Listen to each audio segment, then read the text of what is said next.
Jai Shri Krishna Chaitanya Prabhu Nityananda Shri Advaita Gadadhar Srivasadi Gaura Bhakta Vrinda Hare Krishna Krishna Krishna Hare Hare Hare Rama Rama Rama Hare Hare.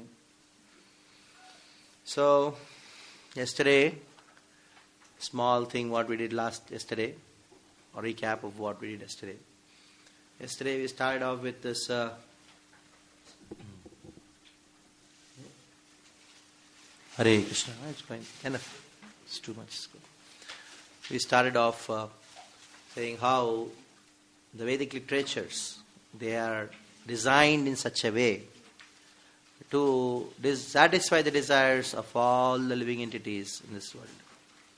Desire starts with individual sense gratification to extended sense gratification and goes through merging into impersonal Brahman and ultimately attaining Vaikuntha and ultimately love of God. So the Vedas have to satisfy the desires of all the living entities because Krishna, he satisfies every living entity.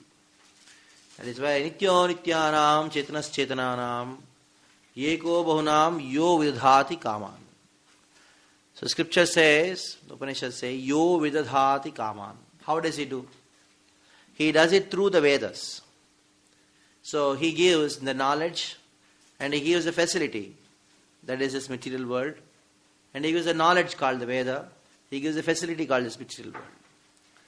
So taking the knowledge from the Vedas and based on that knowledge they do some activities in this world and satisfy their desires. So this is the Krishna system. Now it depends what desire you have. So depending on the desire, that kind of philosophy we accept. So Krishna has to give such kind of philosophies and such kind of scriptures. So we saw the presentation on the whole entire overview of the Vedic literatures, how these, ultimately there are three prasthanas, prasthanatraya, Shruti, Smriti and Nyaya.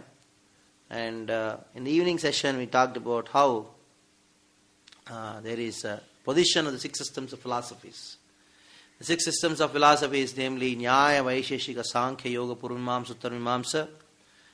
The classification is like this. Actually, if you classify Nyaya and Vaisheshika together, then the Uttarvamamsa, written by Vyasa, there are two commentaries on it, the Mayavad and the Vaishnava commentary.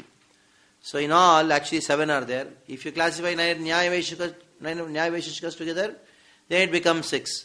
Or if you take them different, then you classify Mayavad and Vaishnava together as Uttarvamamsa, then it becomes 6.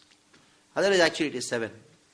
So when we say 6 systems of philosophy, we are not talking about the Vaishnava understanding of Vedanta Sutra. Vaishnava understanding of Vedanta Sutra, when I said yesterday in the evening, the 6 systems of philosophies, they are all atheistic. In the garb of theism, I am excluding the Vaishnava Vedanta, Vaishnava philosophy. So yesterday we had this understanding in the afternoon about where are these philosophies springing from. They are springing from the consciousness of different sages, or whose our consciousness is stuck in different koshas. Annamaya, Pranamaya, Jnanamaya, Vijnanamaya, Anandamaya. Only philosophy is based on Anandamaya platform. They are truth or are wrong. Now, yesterday we understood that the 6 systems of philosophies, they are nothing but organized atheism, organized nonsense. Because Krishna, by his will, he has to defeat these systems of philosophy. So Krishna comes as Vyasa, and he actually destroyed the 6 systems of philosophy. He refuted them in his Vedanta Sutra, and also refuted them in Srimad Bhagavatam, because Vedanta Sutra are explained in Srimad Bhagavatam. So in Bhagavatam you find these 6 systems of philosophies are there, and they are also refuted. So that is why our study is not of the 6 systems of philosophy. I am not going to open the book of Nyaya and then teach the Nyaya Sutras here. But Nyaya is there So that has been refuted in Bhagavatam. So we are going to study Bhagavatam in the perspective of defeating Nyaya, Vaisheshika, Sankhya, Yoga, Purvamsa, etc., etc. We see where they are right, to what extent they are right. We should not say where they are right actually. It is saying like what extent they are right. Like somebody asked me, Howji, little bit is okay, na? Somewhere here, little bit wrong is okay. In mathematics, if you go wrong at one place, you will not arrive at a proper answer. So, if you compromise with the Vaishnava philosophy, even a little bit here, little bit. It is like, I give you a glass of milk and say, Prabhuji, everything is milk, just a drop of poison. It's okay, na? So, it is a sin to say that the six systems of philosophy is right, but we can say to what extent they are right. We can say 99.99% milk, but we cannot say it is milk. But today we are going to do logic, so we have to get these points very, very nicely. So, there is a glass of milk, I put a drop of poison. Can I call this milk? How many of you agree? Can I call this milk? I should call it poison. But I can say 99.99% milk. So in this way, we can say the six systems of philosophies, they're actually what? Yesterday, whatever I told every class I'm going to repeat this statement. The Upanishads are there. The sages came and asked them one question to the Upanishads. What was that question? What is the source? So they got different sources, and these sources which they got, they are not out of the world, out of the way. They are all in line with the ultimate source. For example, a small baby who is just drinking mother's milk, and he is just now these days mothers don't feed good enough milk to the babies, so they give bottled milk. So you ask the baby, where does the milk come from? The baby says, bottle. As the baby grows, no, the milk comes from the fridge. That is what is understanding. Once this boy goes out, no, hey, the milk is given by the milkman. It is not, the fridge is not the source. Milk is the source. And once this boy grows up, he goes around, he sees the milkman. He says, hey, he's got a milk van has come. From that, the milkman is getting this milk. So I understand, now I understand that milk van is a source. Now, one day it so happens, in cities these days there are no cows. They don't see any cows and somebody milking the cow and all these things. So one day the school take the children to their picnic, to a village. They say, hey, this is a cow. Acha, it is a cow which gives the milk. Now I understand, the cow gives the milk. Now, see this baby, he has a right answer. When he said the milk comes from the bottle, he is not wrong, but is not completely right. So these six systems of philosophies, when they saw the source, they did not see a wrong source, but they did not see the ultimate source, that they saw a source which is in line with the ultimate source. I hope I got it. Everybody got it. They did not see the right source. They did not see a wrong source. They saw a source which is in line with the ultimate source. So, in this way, the six systems of philosophies, in one sense, we find them to be right to some extent. As I told yesterday, with the Vedic literatures, if they are explaining God, they should explain God or Krishna incomplete. So, completeness includes all incompleteness. Like you have 100 rupees. If you have 100 rupees, do you have 20 rupees? Yes, you have. You have 50 rupees? You have. In the same way, these six systems of philosophies are nothing but, when I am talking about the source, when they see the source, they are talking about the different minor denominations within the ultimate source. 20 rupees is a minor denomination of 100 rupees. 50 rupees is a minor denomination of 100 rupees. So when Nyaya, Gautama, he saw the atoms are the source of everything. Because we are going to start Nyaya today. He saw Nyaya, atoms are the source of everything. That is what he saw. So this philosophy is been refuted by Vyasa. But you find there is a lot of description about the atoms, how the atoms make up this world in the Bhagavatam. Anybody knows which canto it is? Third canto. So much. You find so many verses about atom. Many verses talks about atoms. Anu, Dvayanu, Trishanu, and then so many things. So we'll talk about that particular point and philosophy, how Nyaya is there in Bhagavatam at the end. But we are just going through the overview last evenings. Now, in yesterday evening, we talked about this and spoke about 3 goals, isn't it? 3 goals. First goal, anybody remembers? What is the goal of this course? Swamata Sthapana. Swamata Sthapana. I think by the end of the course, you all become Sanskrit scholars. Though not studying Sanskrit. Say, Swamata Sthapana. Swamata Sthapana means we are establishing Bhagavad philosophy. We are not interested in criticizing them. Because it's waste of time in criticizing somebody. What is the use of criticizing somebody? So, this criticism, what we find is actually not criticism. It is actually establishing Bhagavatam in defense with other philosophies. That is one way of establishing Siddhanta. That is known as Swamata Sthapana. So, I gave a quotation from Srimad Bhagavatam, Yani Vida Veda Vidam Sreshto Bhagavan Badarayana Anyecha Munis Suta Paravara Vido Vidhu, wherein the purport, Srila Prabhupada, what does it say? One can sit only on the Vyasasana. Really a small joke regarding this. It's a real thing which happened. Once one devotee sat and he started giving the class. And he told that, okay, one can sit on the Vyasasana only when he knows the 6 systems of philosophy. Prabhupada writes in this purport. Then he asked a question, how many of you know what the 6 systems of philosophy are? You don't know.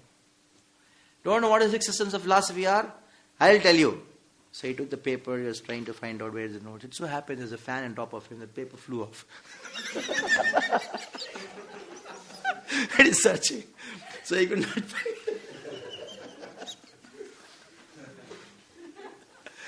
it. Then he could it is Buddhism, Jainism, Christianity.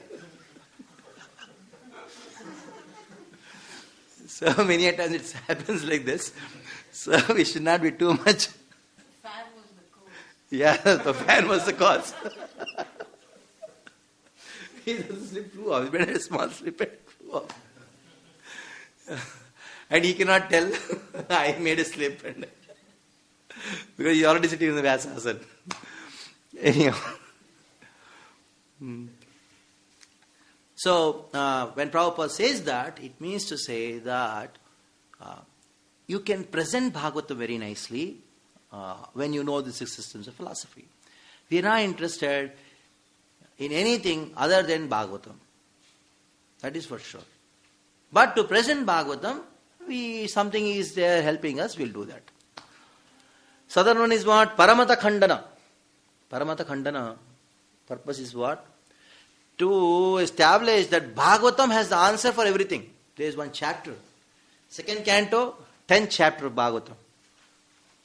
If you go to a teacher of Bhagavatam and tell him that I want to learn Bhagavatam from you, then the teacher, he gives a class on Tatu Sandarbhas and then says, open 2nd canto, 10th chapter. Then he says, I want to learn from the 1st chapter, 1st verse. No, learn that verse. Before entering the Bhagavatam, 1st chapter, 1st verse, you should open the 2nd canto, 10th chapter, 1st verse. Because as soon as you open a book, what is the first page talking about? Index. No, index. Understands everybody knows index? Index. So that is the index of Bhagavatam. Without going to the index, you cannot go further, even to the introduction. The index of Bhagavatam is there in 2nd canto, 10th chapter. First verse. Atra sargo visargascha sthanam voshamutaya manvantre shanukata nirodho muktirashreha. So these are 10 subject matters of Bhagavatam. That is the index. And now, the chapter's name is, you'll be surprised to know, Bhagavatam is answer to all questions. Bhagavatam is answer to all questions. And in that there is index. That means if you know these 10 subjects, you can answer anything and everything. So, anybody puts any question, that means it is like somebody, Nyai comes. For example, this VIH's room is there. One Nyai has come with his bombs.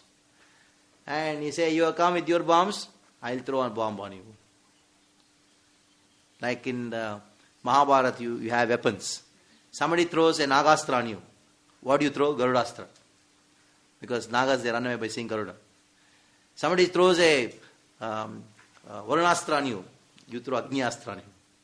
There's a description in Mahabharata about different kinds of astras. So the Nyaya is when they throw, we don't go to their territory and then we don't conquer them.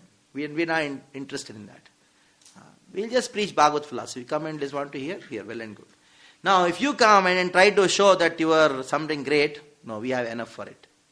So that is why it is known as Paramatha Khandana. And the third one is what? Sadharma Pricha. By doing this thing, we go so deep and understand Bhagavatam has got so much. Our Siddhanta is so powerful, so wonderful. Removing more and more wonderful things out of our books. And after that, last point which we discussed yesterday was that why be so philosophical, why not be simple? So the point we discussed was yesterday, very subtle point. That is, there are some words in the scriptures which talk about just chant the holy name, all the sins will go away. If you are chanting the holy name, it is more than you have performed all the tapa, everything you have done. So you just hurry. Even if you say haram, it is equal to hurry, don't worry. So all these things are there, isn't it? Bhagavatam says, Avanna sanspatim goram yanna vivashogunam. So I can sleep also and chant. I can chant while sleeping. I can sleep while chanting. Chant while sleeping and sleep while chanting. Both. So Nyayas, they say, oh no, there are difference between these two. So the one devotee went to and Sadhu. Two people went. One person went. He asked a question to Sadhu. The Sadhu told, the question was, can I chant while smoking? The Sadhu told, why not? After some time, another person went. Can I smoke while chanting? I told, no. So both of them met. And they discussed and told, hey, why he gave different replies to different people? Both went to the Sadhu. And Sadhu, why you gave different answers to two different people? You said no to him, you said yes to me. Sadhu told, because the questions were different. No, questions were the same. So this is Nyaya. Nyaya is to see they are seemingly same questions. But there's difference. What was the difference? The difference was, this person asked, the first person asked, can I chant while smoking? Sadhu replied, why not? You should chant always. Anyhow you are going to smoke, you chant. You see, Sadhu is not wrong in saying that. Because the scriptures say you should chant always. Whatever you are doing, you do, go on doing, you chant. So, Sadhu is not wrong in advising him. But the second question was what? Can I smoke while chanting? So the Sadhu told, no, you cannot do that. So just see. Because the second person was a sadhaka. Sadhaka means he is chanting every day. He is following the principles of chanting every day. And he cannot do any sinful activities while practicing sadhana. And the other person is not a sadhaka. He is just somehow leading his material life, he is smoking, doing all kinds of things. But if he chants like a jamil. So just see, Nyaya is so much in the scriptures. So much a preacher uses every day. You're going to see how Prabhupada used Nyaya, like every place. So, yesterday we left off with this point that how Prabhupada did a very nice harmony between Sahajiyaism and Mayavad. So Mayavadis, they don't chant, they read Vedanta. Sahajiyas, they chant, they don't read Vedanta. So there are two extremes. Prabhupada said, no. You chant while reading Vedanta. You chant while reading Vedanta. Somebody told me, serve the devotee, serve the Guru, that's all, you don't have to do anything. But Krishna told, tad viddhi pranipatena pariprashnena sevaya. There, the verse is, the syntax is, tad viddhi, if you want to know the absolute truth, what you should do? You should approach. And while approaching, how you should approach with humility and serve. So, while serving, one should inquire. If you don't do one of the things, then neither the inquiry will have any result, neither the serving will have any result. So, pariprashnena sevaya. Pariprashnena sevaya means what? While serving, I inquire. So, both should go hand in hand. There is no confusion. Neither we are interested in being Sahajiyas, neither we are interested in Mayavadis. We are Vaishnavas, we are devotees. So we are like Mahapurushas. Chaitanya Charitamrita talks about Mahapurusha. Krishnadas Kaviraj Goswami says, the heart of a Mahapurusha cannot be understood. Sometimes his heart is like as hard as thunderbolt. And sometimes his heart is like as soft as a lotus flower. So, two contradictory things can be simultaneously present in Krishna and devotees and in devotion. Srila Bhaktivinoda Thakur summarizes 20 sutras of Vyasa in one sutra, in Tattva Sutras. That if time is left, we'll do it at the end of the course. Viruddha samanyam tasminna chitram. Like Damodarashtakam, you have very nicely sang. Damodar Leela, you have heard many times. So what do you find? So many contradictions. You must have heard this class. Krishna is aptakama. All desires are fulfilled in him, but still he feels hungry. Krishna possesses everything, but he still steals. You find this contradiction? So, Bhaktivinoda Thakur says, Viruddha samanyam tasmin nachitram. Viruddha means mutually contradictory things. Samanyam, they coexist. In this aspect, nachitram, there is no astonishment in it. It is very natural. Contradictory things naturally coexist in Krishna. In the same way, contradictory things can coexist in a devotee also. Chaitanya Mahaprabhu could not leave his devotees from Jagannath Puri. They told, oh Lord, please don't go. He stayed some more time. He thought, they are my Vaibhavas. How can I leave them? I cannot tell the truth why I am going to South India. So he told actually a lie. I am going to meet my brother. I am searching for my brother. He was so much in love. He was so much in tears meeting devotees. And Sarvantachari went along with Chaitanya Mahaprabhu to leave him for the South India tour. Bhattacharya fainted. Chaitanya Mahaprabhu did not even look back. Nirapeksha, anapeksha. He didn't even look back. So you find Mahaprabhu, one time he is so hard-hearted. Sometimes he is so soft. So sometimes you may feel that these two things are contradictory. No, they can coexist. The beautiful verses which talks about the holy name, just chant the holy name, don't do anything else. Another place, cutting philosophy is what we are talking about now. So much of logic, so much of study, so much of intricate things which are discussing, so many contradictory things, resolving. These things are also required. And both can be simultaneously done. or should be done. Morning you are chanting and dancing, and they are thinking, hey, they are all bhaukas, these Hare Krishnas are all just chanting and dancing, they don't do anything. Achha, sit and talk to them, then you will understand. That is what Chaitanya Mahaprabhu exhibited. When Sarmutacharya saw Chaitanya Mahaprabhu for the first time, he thought, he is chanting and dancing like a bhauka. And a young man, so beautiful, how can he maintain his sannyas? That is what Sarmutacharya thought. And Banaras, everybody started criticizing Chaitanya Mahaprabhu is a bhauka. And a sannyasi, how can he chant and dance? And when criticism went on, devotees could not bear it. All right, they went and complained to Chaitanya Mahaprabhu. Chaitanya Mahaprabhu just smiled. And Chandrasekharacharya went and told Chaitanya Mahaprabhu, this is what my brother-in-law is telling, he is a rascal, Sarmutacharya. Then Mahaprabhu told, he has got Vatsalya for me. You see?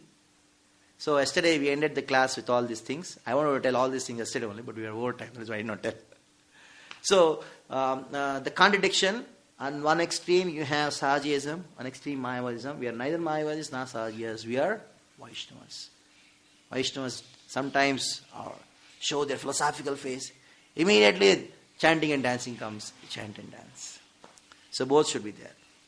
Like Krishna says, Sankhya yogo pratak bala pravadanti na pandita ekam sankyam chogam cha. When you talk about this, when you talk about Sankhya, we'll talk about that verse. Ekam sankyam cha yogam cha. So, being philosophical cannot be contradictory to be sentimental towards Krishna. Having sentiments for Krishna.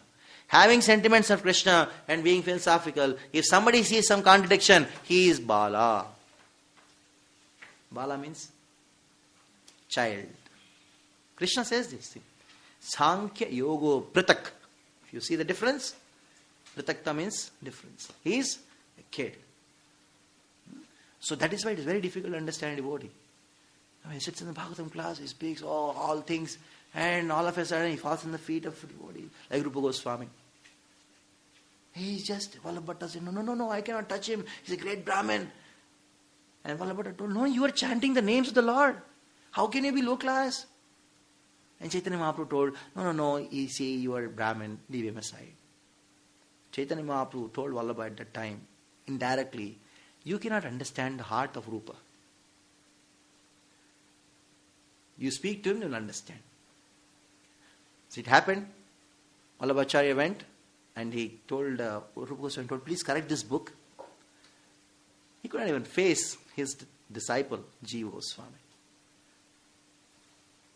Mahaprabhu told, Gaudiya Vaishnava's heart, even you cannot understand.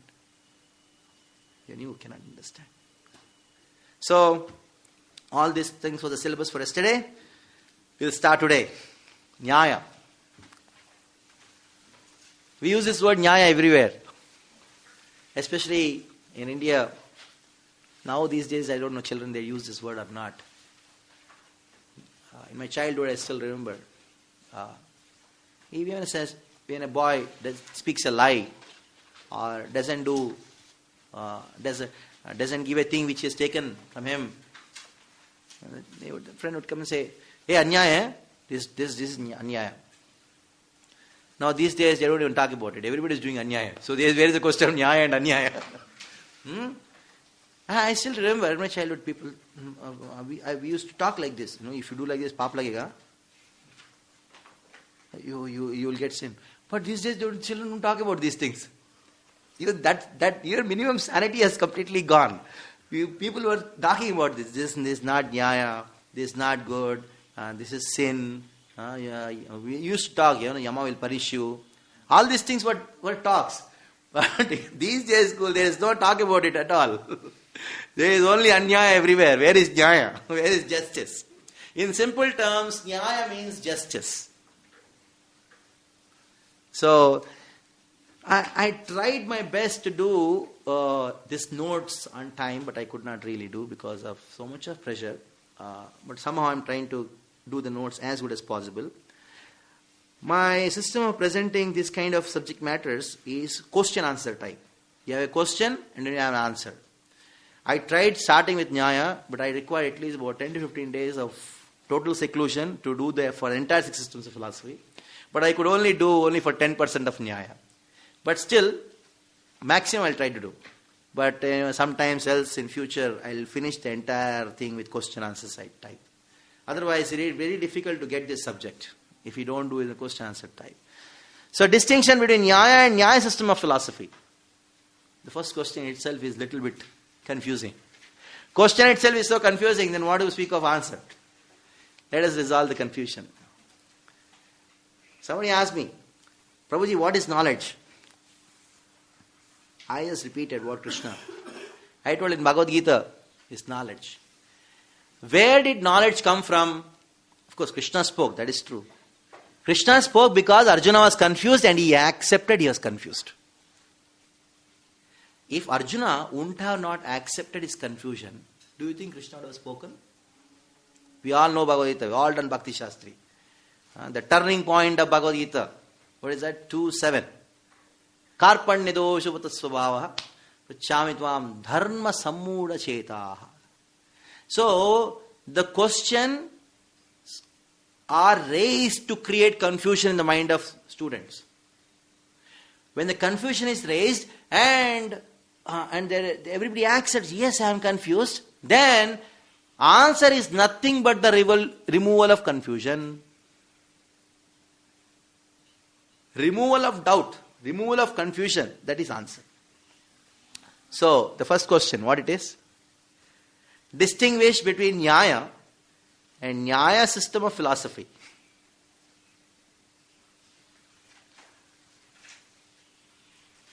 There is a great difference between Nyaya and Nyaya system of philosophy. Yesterday when he said Nyaya is atheistic, it means Nyaya system of philosophy, that is atheistic. Logic is not atheistic. Logic is not atheistic. We use logic everyday life.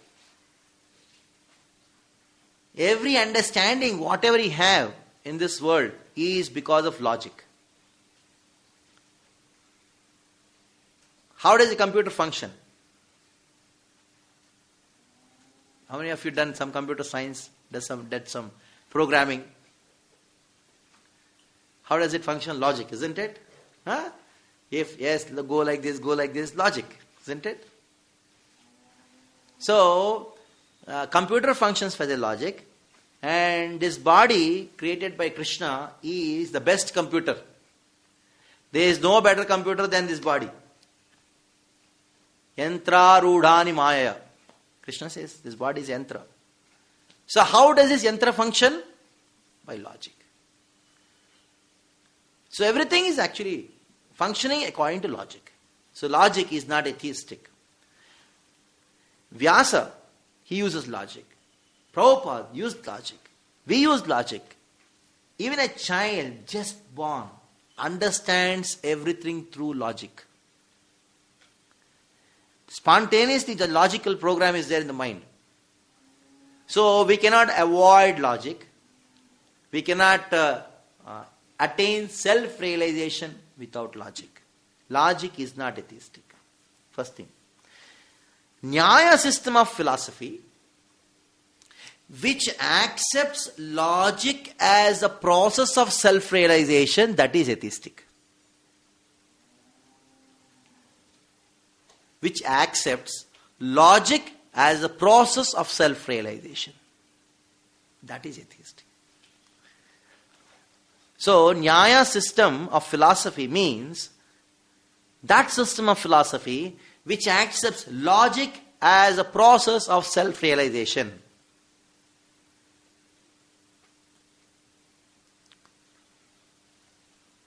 Just imagine, logic as a process of self-realization. That is atheistic. And what is our process of self-realization? Shravanam Kirtanam. Hearing and chanting the names of Krishna, that is a process for our self-realization. But just imagine what these Nyayis say. You go on arguing, go on using logic. And by logic you get knowledge. And when you get perfect knowledge by perfect logic, that is self-realization. You understand? What a great difference it is there. So, Nyaya means logic is found in the Vedas like a current. The word current which I have used in the notes, just see that.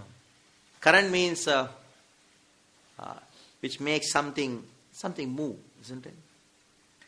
So every movement in the Veda, what is this movement in the Veda? Movement in the Veda means one verse to the next verse. One verse to the next verse. That is called the movement. It is logical. That is why I use this word current. If you cut somewhere, the current will not flow.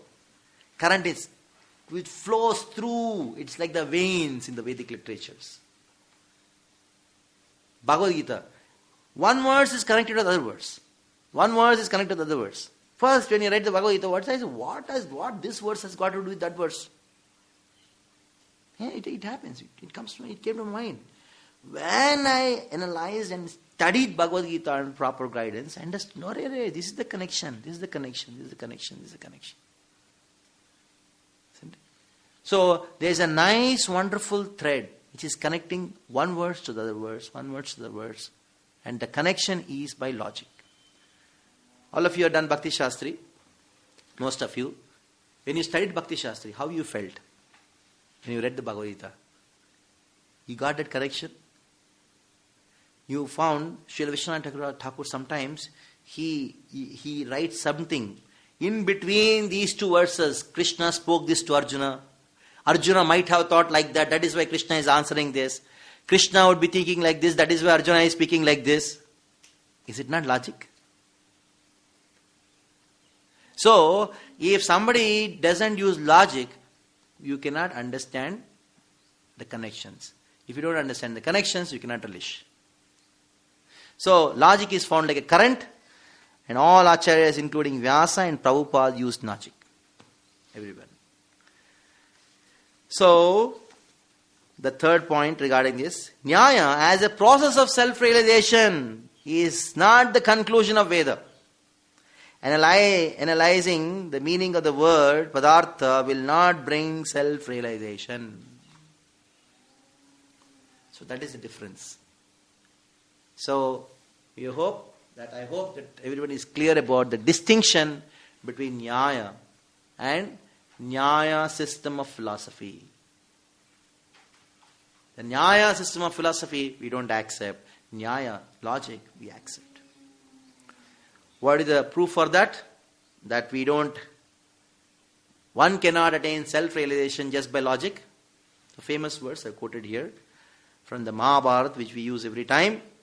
Tarko pratishtaha shrutayo vibhinna naso rushir yasya matam nabinnam dharmasya tattvam nihitam guhayam mahajano yena gatasya pantha. So, Srila Bhaktivinoda Thakur in his Tattva Viveki explains that there are two kinds of logic. He clearly says there are two kinds of logic. Materialistic logic and spiritual logic. So materialistic logic means the logic which doesn't conclude the conclusion of the Mahajanas. Mahajana ena gatasu pantha. Spiritual logic is something which concludes Mahajana's conclusion as a conclusion. Okay, coming back to Prabhupada. Actually, this is a big subject matter. I take one full class in Bhakti Shastri when I teach about the difference between these two, which Prabhupada used. Prabhupada used two terms: mental speculation, philosophical speculation. So material logic means mental speculation. Spiritual logic means philosophical speculation. Both are logic, both are speculation, but one is mental, other one is philosophical. So, the difference between mental speculation and philosophical speculation is very simple. when the speculation is within the boundaries of Siddhanta and concluding the Siddhanta, that is known as philosophical speculation. When the speculation is outside the boundary of Siddhanta and not concluding the Siddhanta of the Vaishnavacharyas or the Mahajanas, that is known as mental speculation or meteorology. So just say Prabhupada simplifies the entire thing. Prabhupada spoke this question which I raised. Because we are studying Nyaya, that is why I am just putting this question in Nyaya point of view. But Prabhupada has already spoken this thing in our books. So if I had to put a question from the ISKCON framework in the Prabhupada books point of view, the question is, what is the difference between mental speculation and philosophical speculation? A devotee-friendly question. This question is not so devotee-friendly. The first question which I mentioned here. What is the difference between Nyaya and Nyaya system of philosophy? What is this? Why am I sitting? But Prabhupada told mental speculation, philosophical speculation. What is the difference between the two? And then we like it. So, the simple ISKCON way of presenting this question, same question is, please differentiate between mental speculation and philosophical speculation. Write an essay on it, giving examples. 10 marks. Mataji will give a question next time Bhakti Shastri. I had a question like this to our students in Mira Road. Then they wrote each one wrote about 10 pages. I did not correct them. So, very, very interesting point. Now, since this point has come, I'll try to explain. Mahajana ena gatasu pantha. So we should know what it means. Mahajana ena gata. Ena refers to, I am giving the commentary given by Sripad Madhvacharya on this verse.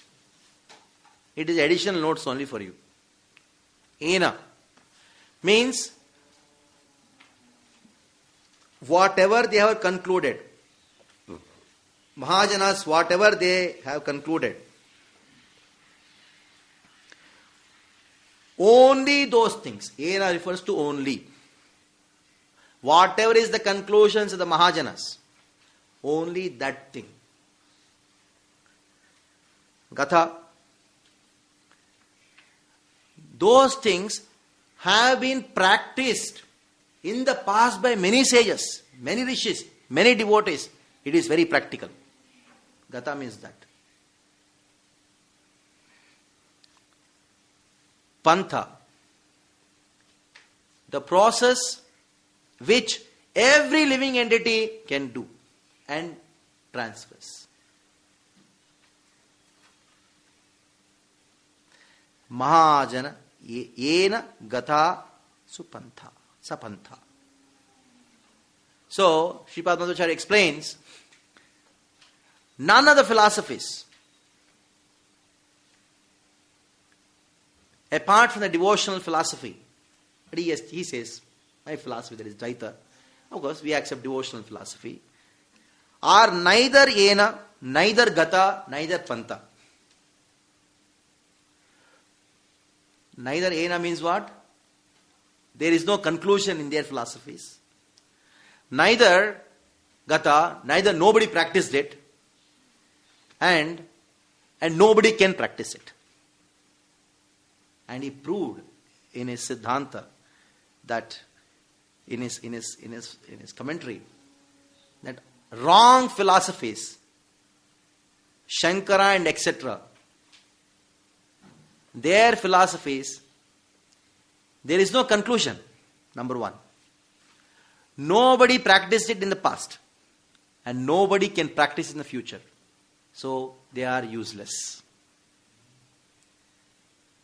If somebody says, I can practice Mayavada's philosophy, he is a fool, because nobody practices till date. And nobody can practice in future.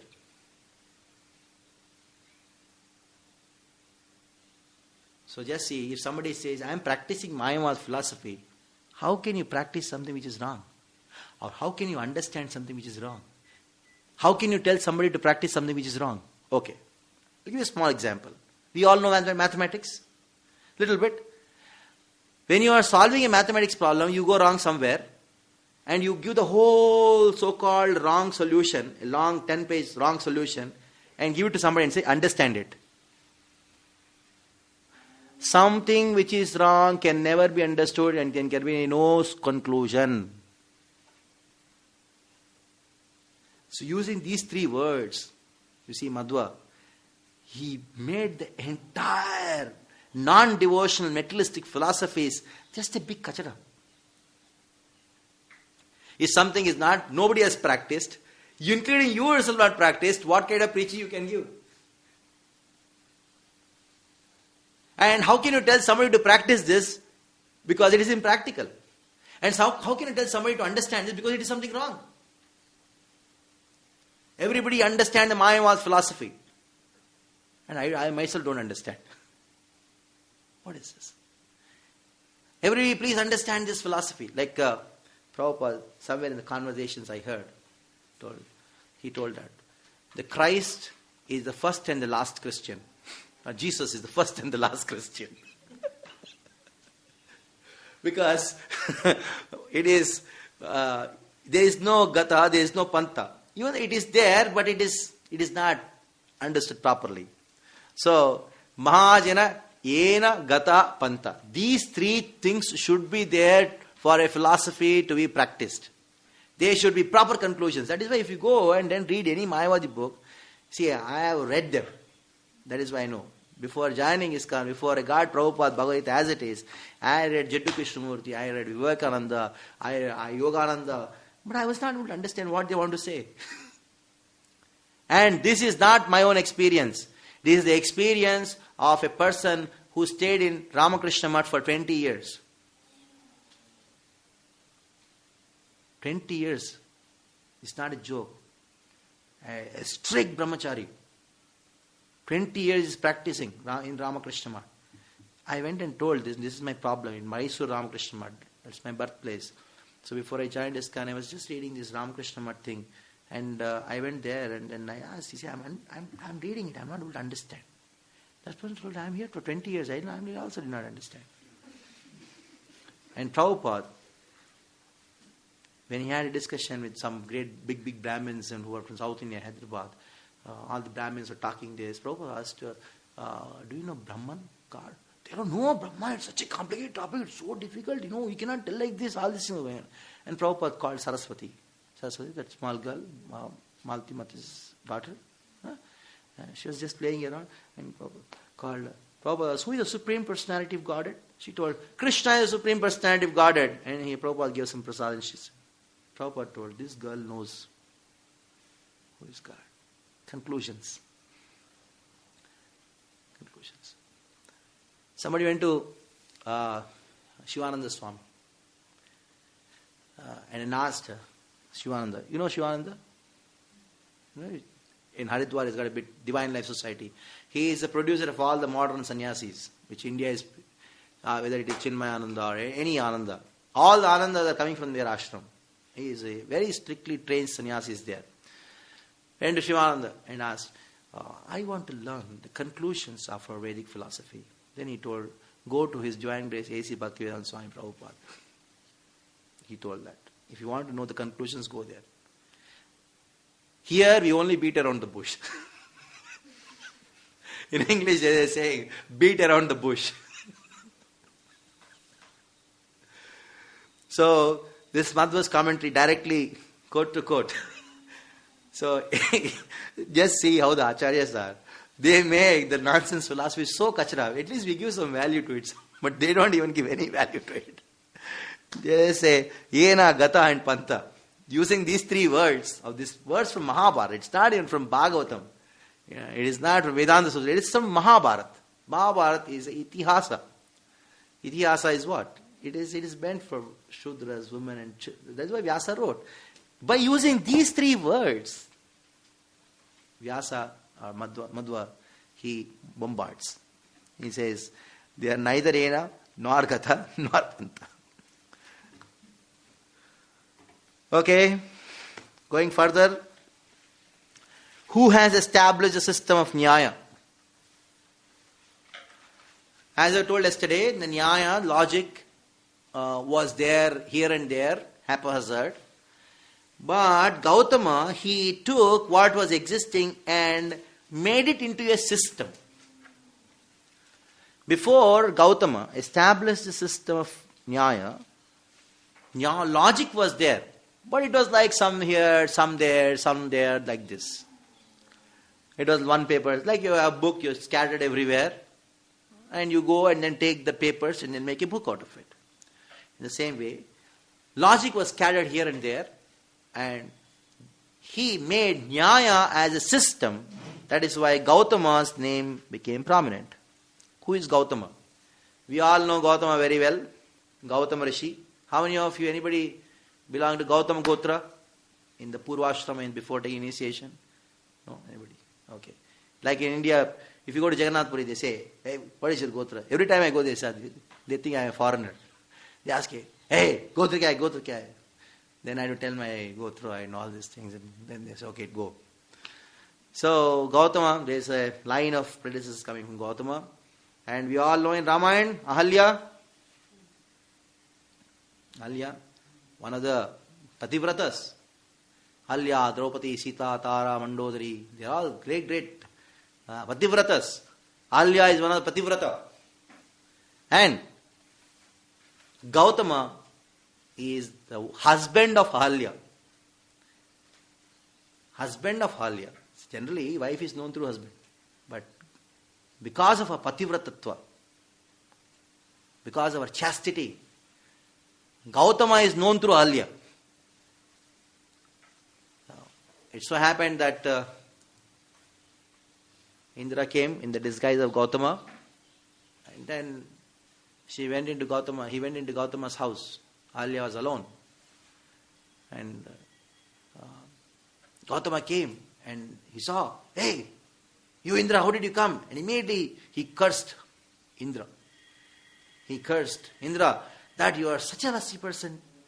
You came to a Rishi's wife. You are in heavenly kingdom. Why are you here? I curse that your entire body will be filled with the vagina of a lady, a woman. To Indra begged obeisance, please do that.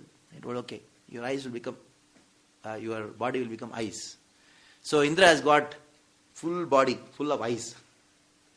That is why he is known as Sahasraksha. One of the names of Indra is Sahasraksha. Thousands of eyes he's got. And then Ahalya, he cursed Ahalya that you will become a stone. Because you are not conscious. You can't understand who is your husband, who is not your husband. So I'll curse you. So then she became a stone. Then he prayed. She prayed. How can I tell you? Then Gautama told, when Lord Ramachandra will pass through this forest, he will keep his lotus feet on your head. Then you will regain your original form. So one of the reasons for Lord Ram coming before Krishna is because of Ahalya. Ahalya's chastity. Ramayana explains, Adhyatmik Ramayana is one nice book, explains that every time the sequence is what? Satya, Dwapara, Treta and Kali. Every time there is a sequence. But this time, what is the sequence? Satya, Treta, Dwapara and Kali. So this pastime happened in Satyuga. And the Lord saw Ahalya's chastity. He thought, no, I should change the Yuga. Yuga Parivartana. There are many reasons why the Yuga Sandhya, Yuga Parivartana is there. Treta means the third one. But it became the second one. Because Ahalya is staying like a stone. And how people are going to maintain chastity? Who is going to show what chastity is? The Lord was very much eager to deliver Ahalya. Adhyatmik Ramayana says in the Prasanga. So, are we talking Purana class or are we talking about philosophy? Anyhow, stories are always good. It's like it's masala in sabji. If you have a sabji without masala, then it's not so good. Isn't it? So, he is Gautama. So, Gautama was born somewhere in Bihar. Anybody is from Bihar? Nobody? You're from Bihar? You know where is Darbhanga? Darbhanga? Near Darbhanga, they are 25 kilometers away from Darbhanga. There is Gautama Sthan. That is the place where Gautama was born. And there is Ahalya Uddhar, about few kilometers on the bank of, at the confluence of rivers Sarayu and Ganga. And that is where Ahalya, there is the ashram. Some scriptures talk about that there was an ashram of Gautama there. And then some scriptures say Gautama, he retired into the forest of, in Gujarat, what is it, the place? They say Krishna Samadhi and all. Prabhasa. So, in this way Gautama. And there in Bihar, near the place where Gautama was born, they celebrate a day where and glorify Gautama's Nyaya Shastra. And not far away from that place, there is a place called Mithila, we know very well. And that place was the original seat of Nyaya. Original seat of Nyaya. And then it got shifted to Navadvip. In the age of Treta, Mithila was a seat of Nyaya. In the age of Kali, Mayapur became the seat of Nyaya. In the age of Kali, Banaras became the seat of Vyakarana, and Mithila became the seat of Vedanta, and Kanchi became the seat of Chanda. Chanda means pronunciation. That is why in the age of Kali, South Indians, they have good pronunciation. But Vedantists are from Mithila. And Nyayis are from Navadvip. That is why Chaitanya Mahaprabhu's time we know, there are so many Nyayis were there. And anybody wanted to call themselves a great scholar, would go around India, would come to Navadvip, and would conquer a scholar at Navadvip, he would get a certificate. And Mahaprabhu, Chaitanya Mahaprabhu, who used to teach Nyaya, this Gautama's Nyaya, to his students. And he was such a cutting Nyayi. Chaitanya Mahaprabhu would say something, and everybody say, ha. And he would say, defeat the same thing again. Everybody say, this is right. Again Chaitanya Mahaprabhu would defeat the same thing what he established. This is there in Chaitanya Bhagavat. So this is called Nyaya philosophy. By logic and argument you establish something, and by logic and argument you disprove what you are told. Again use logic and argument. Again state something. So that goes on now in Nyaya philosophy. So this is what is identification of Gautama. And Gautama has many names. One name is known as Akshapada. He is known as Akshapada Gautama. You know what is the meaning of Akshapada? One who used to look at his own feet. Day and night, every day, you just look at his feet and meditate. Looking at your own feet. In the school, there are some children who do this thing. The teacher asks a question, you like this. You saw that? Nowadays the children, they don't do it. The teacher asks a question, they say, I don't know. If you would never dare to tell this to your teacher, I don't know. Look like this. So, he is known as Akshapada. Akshapada means whose eyes are always at his feet. He is looking at his feet. That is the problem. When you don't know some question or the answer for some question, you have some doubt, look at the feet of the spiritual master. Isn't it? What is it? Or Guru Puja, Guru Mukha, Padma, Vakya. No. Lotus feet, something is there? Shri Guru Charana Padma. Chitte che Koriya Aikya. Shri Guru Charana Padma. So look at the feet of your spiritual master. Akshapada, Means one who looked at the feet of his own feet, looked at his own feet, that is why he missed the point. Though being so intelligent, he could not really get into the conclusion because he was looking at his own feet. Akshapada. By looking at his own feet, he was meditating. Where is everything coming from? His consciousness entered through the molecule, and entered into the atom. And the atom of the atom, it entered and then found out. He came to the conclusion. One day he lifted his head and told, atom is the source of everything. So this is what happens when you look at your own feet. He is known as Akshapada, and he is also known as Dirgha Tapas. Dirgha Tapas means? Yeah, he used to do tapasya for a long time. Dirgha means like you have A and you have a bar on A, like in diacritics. Like prolong. So Dirgha means Yeah. In diacritics you have this the dash on top of A. line. Yeah, the line on top of A. What do you say in English? In English language is A, B, C, D, E, F, G, H, I, J, K, L. But you have I, E, U, E, O, O, Amha, like that. So there is Dirgha.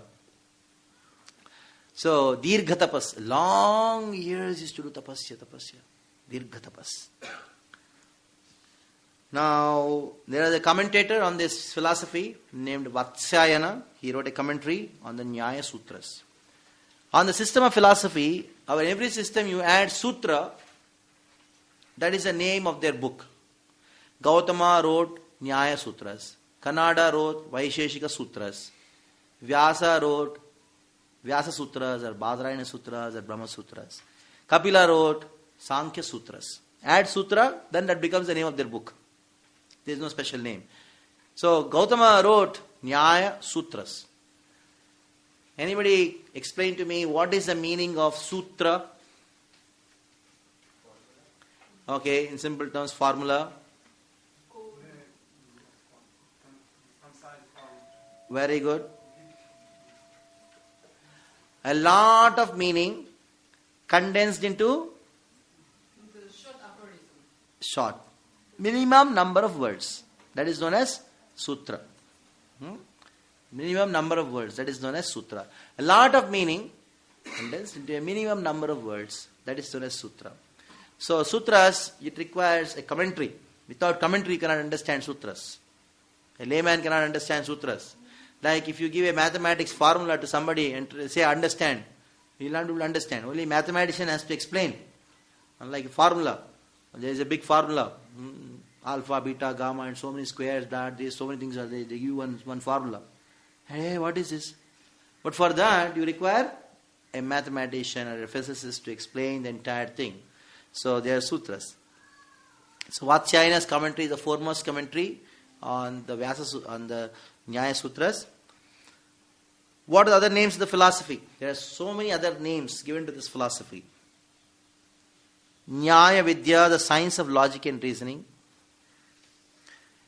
Tarka Shastra, the science of reasoning. Anveshiki, the science of critical study.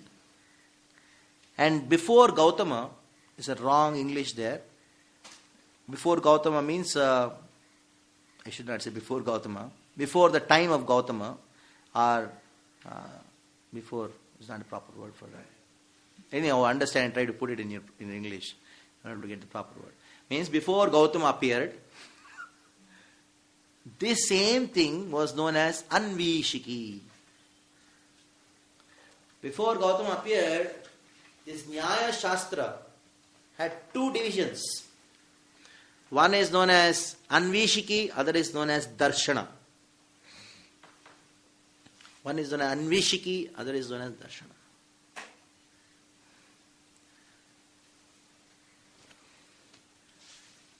It's a Anveshan. Anveshan means what? What do you say in Hindi? Anveshana. Anveshiki. खोज करना, to find out, to in modern discover, investigate. These are certain paryayas. There are some certain other meanings of it.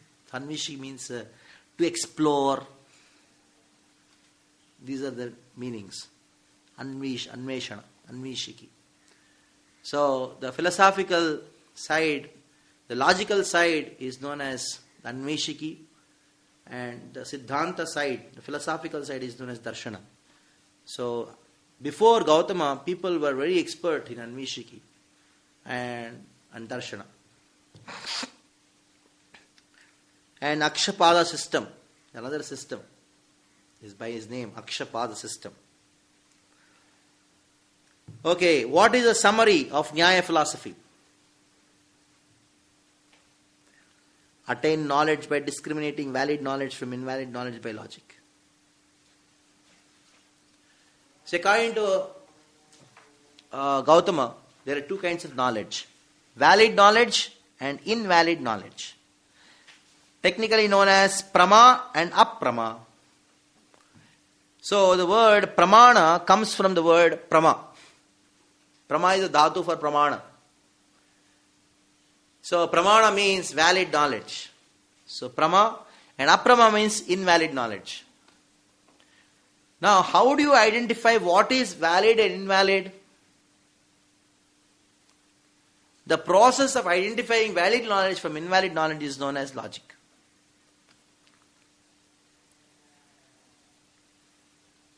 Apply this valid knowledge in daily life by contemplating on the logical reasoning. This is the second point. Attain liberation. Third point. This is the sum and substance of the philosophy of Nyaya, or summary of Nyaya philosophy.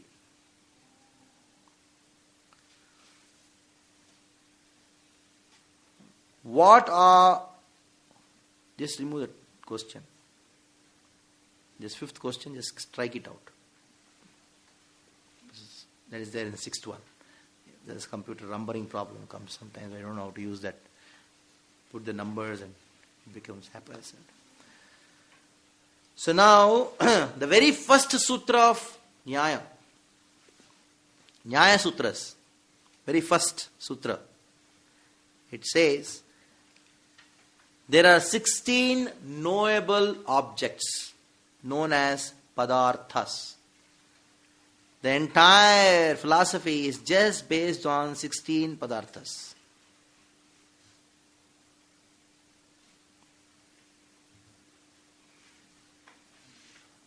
What are the padarthas? I mean, what is the padartha? Pada artha. Padartha means objects. Object doesn't mean table, chair and all. 16 terms are there in Nyaya philosophy. Padartha definitely generally means the meaning of the word. So the entire Nyaya, pada means word, artha means meaning. The entire Nyaya system is based on knowing the meaning of the word. Means when you know the proper meaning of the word, that is knowledge, that is self-realization. You will attain liberation. So attaining the knowledge of the meaning of the word, that is self-realization. This is table, self-realized. This is microphone, self-realized.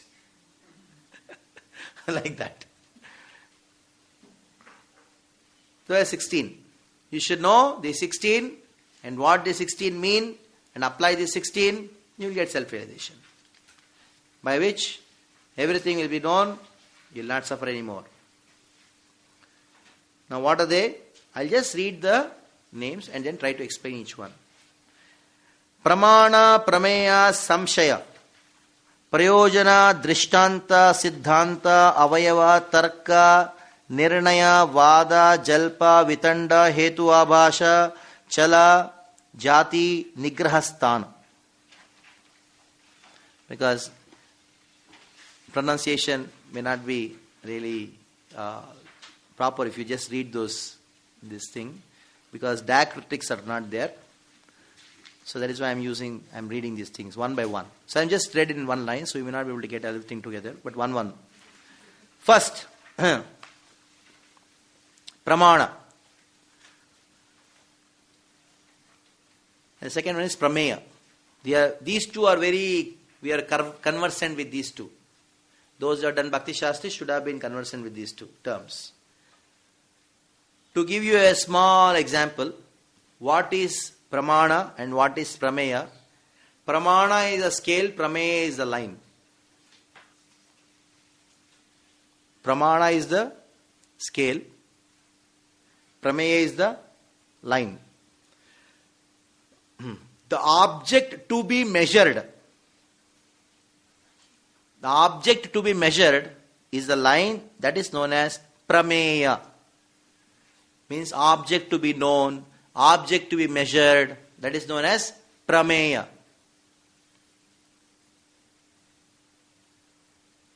The process by which you measure or know the object is known as pramana.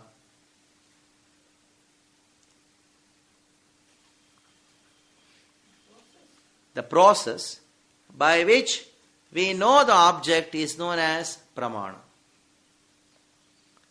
Or the methodology, process, anything you may say.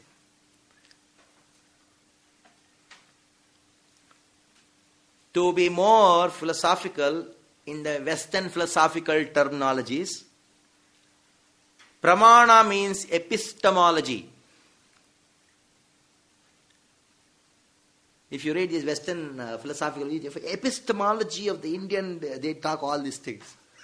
But it is nothing but pramana. And we use this pramana many places, isn't it? When you do the first Bhagavad Gita course, what do you do? Pratyaksh praman, anuman praman, shabda praman. Use this word praman, isn't it? What is praman? They say epistemology. Too much. When I read this word epistemology, I told, why waste time on all these things? Chant Hare Krishna. Use pramana. That is more pramanic. More authoritative. The word. And prameya is the object to be known. For us, who is the object to be known? Krishna. What is the pramana for it? Vedas. Isn't it? Self-realization. Chant Hare Krishna. You will understand Krishna. It's like that. So you want to know what's there in the newspaper, what's happening in the world. So what is the pramana for it? Newspaper. Simple. Isn't it? So pramana and prameya, we are very clear with these two words. The third one is samshaya. When you know something, when you get the knowledge of something, there are doubts. Like the Veda says, Krishna is the Supreme Lord. And then you say, hey, I have a doubt. What about Ganesha? Naturally, whenever you give some knowledge to somebody, there are doubts. Prabhupada said, any doubts? In the entire lecture of Prabhupada, you will always have pramana and prameya. Pramana and prameya.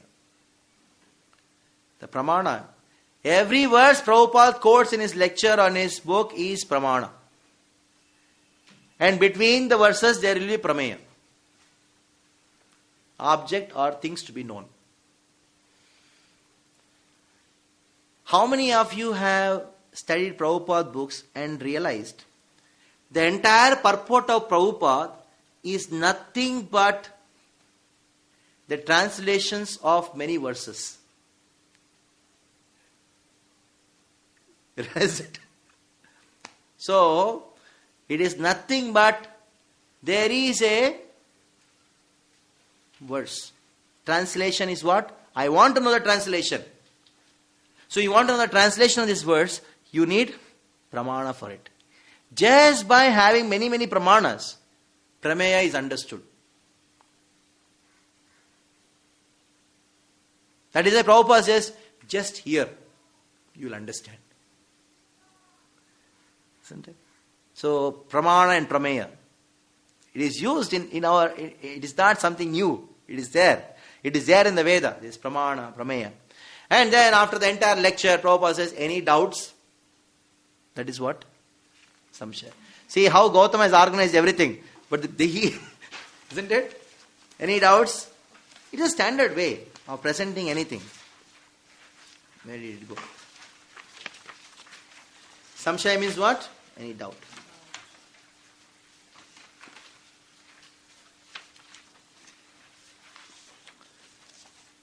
Okay, now my doubts are cleared. That Krishna is Supreme Personality of Godhead. Why at all I should know Him? Why are you troubling me with all these things? What is the necessity for me to know about Krishna? What is it called? Prayojana. What is the prayojana? Use this word prayojana. We all know this prayojana. Prema prayojana. Bhakti abhideya. And then Bhagavan sambandha. So when you know Bhagavan, then you say, you do bhakti. And you say, why, what is the use? What is the prayojana? What is the purpose? Actually, when your doubts are cleared, now you have understood that the Krishna is Supreme Lord, and I have to do devotion to Him, then what is the purpose? That is prayojana. You can design your lectures based on this. It will be so logical. At the end of the class, you say, any questions? All over. When you design a class based on this, like in this way, at the end of the class, after the class, somebody will come and tell you, Prabhuji, when I was listening to you, every time there is a doubt which came in my mind, but you were answering that doubt spontaneously. When Prabhupada used to give this class, you hear in today's Prabhupada lectures, initially when I used to hear, the doubt which used to come in my mind, next line's answer. The doubt which used to come in the next line, next day answers. Whole lecture was actually a question answer session without questions being spoken outwardly. Because Prabhupada spontaneously followed this procedure of knowledge, not logic. Pramana, prameya. And prayojana, why? Prabhupada sometimes say, some people may say, why I should chant Hare Krishna? Prayojana. Then he explained why one should chant Hare Krishna. And then, okay, now I understood that is what is the prayojana, that I want to attain this, but can I know more elaborately? Then drishtanta. Drishtanta means? Example. Give an example. How somebody chanted Hare Krishna, and then how he went back home, back to Godhead, to the spiritual world. How somebody became a devotee of Krishna. Krishna protected him. All these things. Anything. I am giving these examples because we are all devotees here. If I had to take a class for the Nyayis, I would use some other example. It's a materialistic thing. I want to know about some object. Say, I want to know Rasgulla. Okay. The prameya is Rasgulla. And pramana is my tongue. Isn't it? Now somebody may say a question, but I have a doubt. Rasgulla is made up of milk. Isn't it? And you are burning that milk. And I have doubt it may become sour. Because you are, you have to put some acid in the milk, and what do you call it? You want to make paneer or something, what you put some, and it becomes sour. It may be sour. Then you remove the doubt. No. We put it in the sugar. Remove all the doubts. Can you give me an example? Take it, eat it. Or no, this person ate. Something like that. So you apply this principle anywhere. The principle is the same. Means the flow is the same. Next there is drishtanta, that means example. Always support whatever you say with an example. And then there are avayavas, limbs of Siddhanta. Sorry, Siddhanta. Siddhanta means establish again. This is Siddhanta. Krishna is Supreme Lord, like that. That is Siddhanta. Conclusion. So now, Avayava. Avayava means they are constituents of inference. We'll talk about Avayava later. Because in the Nyaya Sutras, so much is spoken of Avayava. Limbs. Within the examples, there may be so many kinds of fallacies. How to balance those fallacies, etc., etc. are spoken. I will not confuse with that pattern. Just keep it for the later part of the class. Next. Tarka. Other person says, Acha, it is what you are saying, but listen to what I am saying. Then what happens? Fight starts. He also presents, this is pramana, this is prameya, he also gives an example. Till this point, if somebody accepts, well and good. He will be happy, you will be happy. But you will not find simple people everywhere. You will have some nutcases in every preaching program you go, you will have one or two nutcases. And the next part we're going to discuss is for those nutcases only. For simple people, tarka is not required.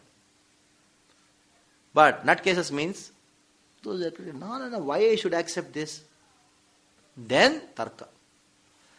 Tarka means what? Hypothetical argument. It's a very technical term, but write it back in simple words. Tarka means both of us argue to find out the truth. We are not attached to I am not attached to my argument. You are not attached to your argument. We just go on doing tarka, debate, argue. When the truth comes out, we both will accept the truth. This is known as tarka. Now, after tarka, both accepting the truth is known as nirnaya. Now it has been decided.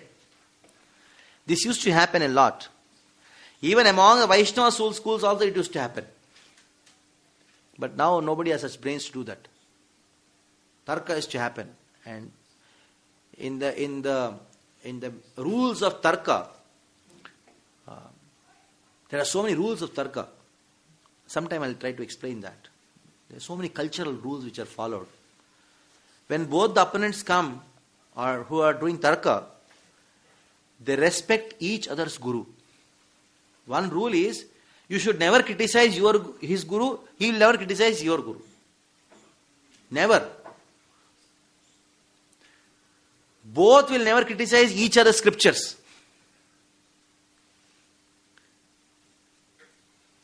So there are many rules like that. Rules of tarka I'll speak at a later part. These are some minimum things which I spoke. Tarka is to happen very high class. When the person is defeated, he bows down and say, you are my guru. Such kind of high class tarka is to go on. Because the whole point is just to know the truth. I am not arguing for my sake. And you are not arguing for your sake. Well, argument, sometime a good thing can come out. So, knowledge can come out. That's nirnaya. Now it has nirnaya, then he writes, this is what happened. There are many, many places where these kind of tarkas have happened and both of them have signed and there will be a judge for it. There will be a judge for it. This is a very famous thing in the olden days, in few hundred years back in the matas. When Madhvacharya went to conquer, tarkas used to happen. When Ramanuja went, tarkas used to happen. When Vallabhacharya went to Vijayanagara king Sri Krishna Devaraya, he defeated a Madhva sannyasi there. And the Madhva sannyasi, he paid obeisances. He told, you have established the supremacy of Krishna Tattva over Narayana. He accepted. There's a written thing there. Because Vallabha, they are worshippers, they are Raga Bhaktas. And also, they are pushti. They are complete dependence on the mercy of the Lord. That thing is not found so much in Madhva. So when he went there, in the Asthana in the court of Vijayanagara king Krishnadevaraya, who was reinitiated into Madhva Sampradaya from Sri Sampradaya. Because Madhvacharya established there that Sri Sampradaya, in Ramanuja's philosophy, you have some kind of inclination to Mayavad. Though it is Vishishta Advaita, still it is Advaita. And then Madhva Sannyasi, not Madhvacharya, Madhva's Vajirāja Tirtha, I suppose. Then he did. And when later on, after some time, when Vallabhacharya went there, he established that you are saying Narayana, Narayana, everything is very well and good. But what about dependence on the mercy? How much you are going to depend on these scriptures, on this Vedanta? What about mercy of Krishna? In this they established that acceptance of mercy of Krishna and living our life, that is highest. At that time, he paid obeisances, and the Madhva Sannyasi, he left for a preaching tour, and then Shrishtivaraja, he became a disciple of Sripad Vallabhacharya.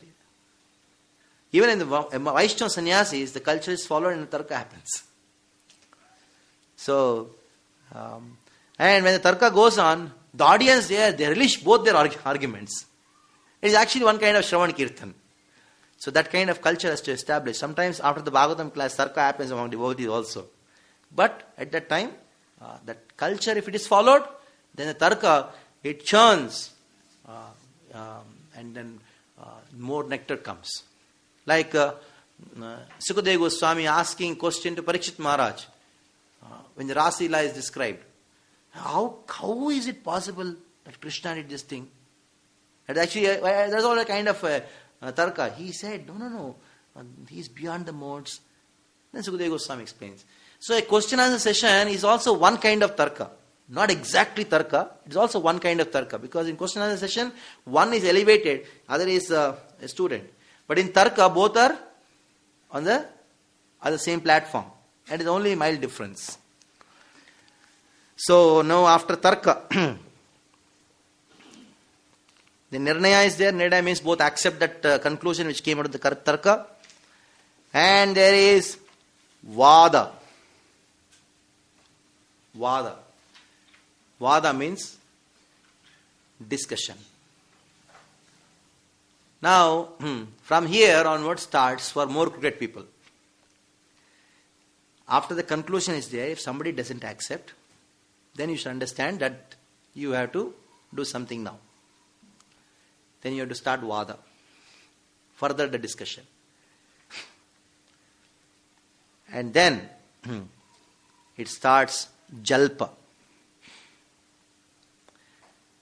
When other person is not at all really to the point, then what do? Do jalpa. We are very much conversant with this word called prajalpa. Prakrishta rupena jalpa. You remove the pra there, jalpa comes. Jalpa means gossip. Prajalpa means complete gossip. So now, if tarka fails to convince a person, what is left is only gossip. Now you have to get out of the gossip now. For getting out of the gossip, you just cannot stand up and walk away. So there are certain things which you have to use. These are very, very dangerous things. Jalpa. Then there is Vitandavada. Vitanda means irrational argument. And you have to use this sometimes. Prabhupada used it many times. Once,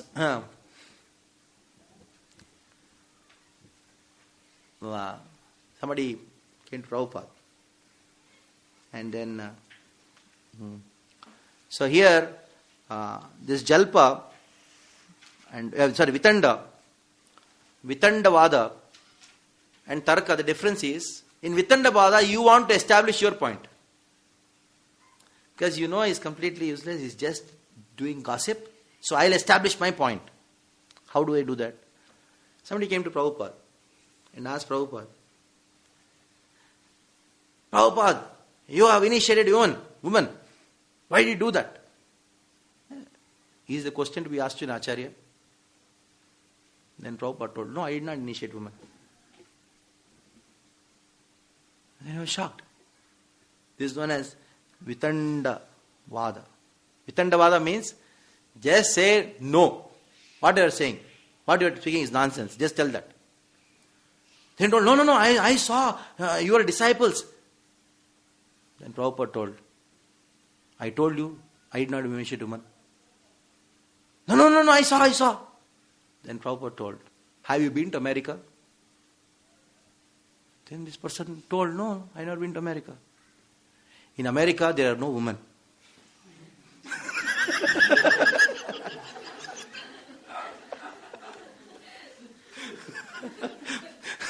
Then he was like shocked and he left. What will he speak?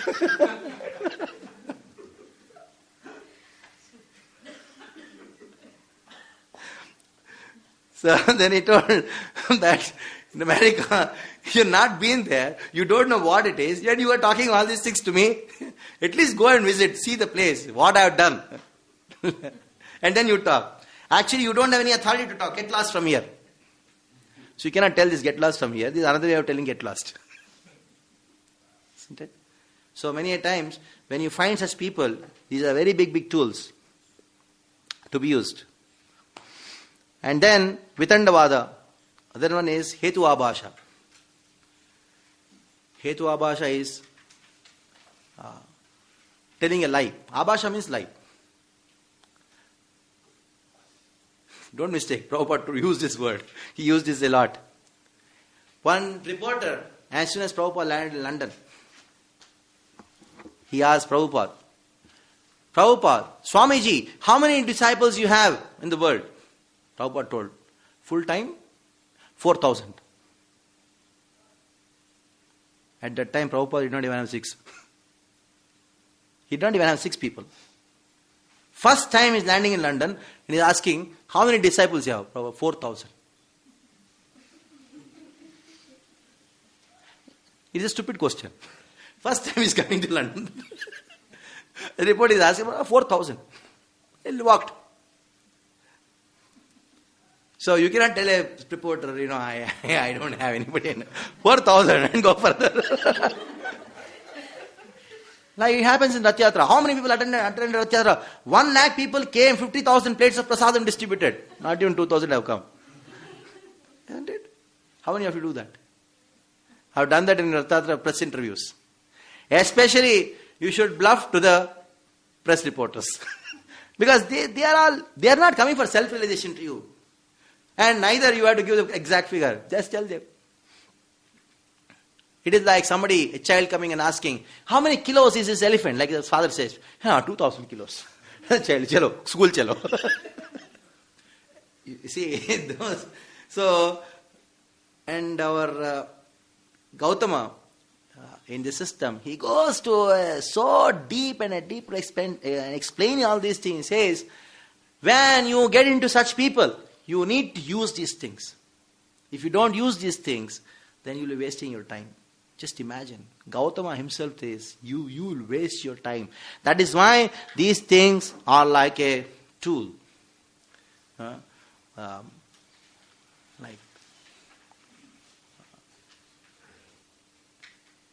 are some questions which come like this. So, somebody asked me a question. Some general program is happening. He asked me a question saying that I was giving class. How many of you in this class in ISKCON have seen God? He was like an arrogant kind of person. He stood up and generally from UP and Bihar they are like little like this. Say, कितने लोगों ने इधर भगवान को देखा है? Then I told him, सबने देखा है. Then everybody started laughing. He sat down. No, ये कहाँ देखा? देखो उधर भगवान है. It was happening in a temple. भगवान है, देखो दर्शन करो. Hare Krishna. Any questions? Prabhupada left. So you have to use this technique there, especially in the preaching programs. Yes. I should translate. So this person asked the question, saying that, how many of you all have seen God? I was sitting in the Vyasasana. And I just stopped the lecture and said, any questions? He stood up. It in an arrogant way was telling, he was considering, aap logo mein se means out of all of you, how many of you have seen God? Then I told, everyone has seen God. Then everybody started laughing. Then he was completely bizarre. I told, you want to see God? He is there. Srila Prabhupada ki jai. Over, class over. You get the point? This is what is called Hetu Abhasha. Abhasha means tell a lie. Of course, I did not tell a lie because Krishna is deity. Everybody is seeing Krishna. But his point was, how many of you have seen Krishna? Wow, what question is this? Is it a question to be asked? How many of you? Even if nobody has seen Krishna, what he has got to do? Even if everybody has got seen Krishna, what he has got to do? So, when answering people, you should know what kind of person is in front of you, in what kind of argument you have to do. You cannot be humble and say, you see, we are all trying to see God, and he doesn't work there. You should hammer at that point. Hetu Abhasha. Chala. Chala means unfair reply. One who uses this word chala is known as chalu. Chalu. This word chalu comes from this word chala.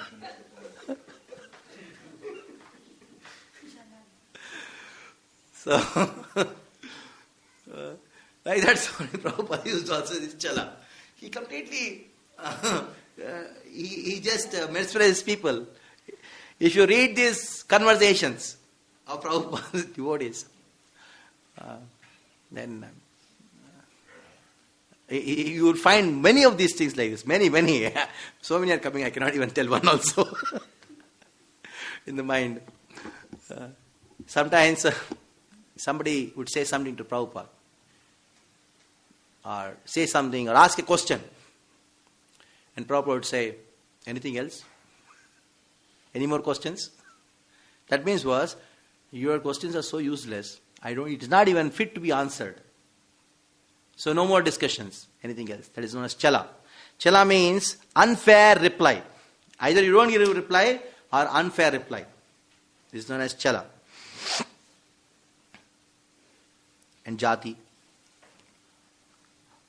Jati means tell something which completely stuns the person. Completely stunned reply. One press reporter came to Prabhupada. She was a lady. And then asked Prabhupada, why do you shave your heads? Why do you have shaved heads?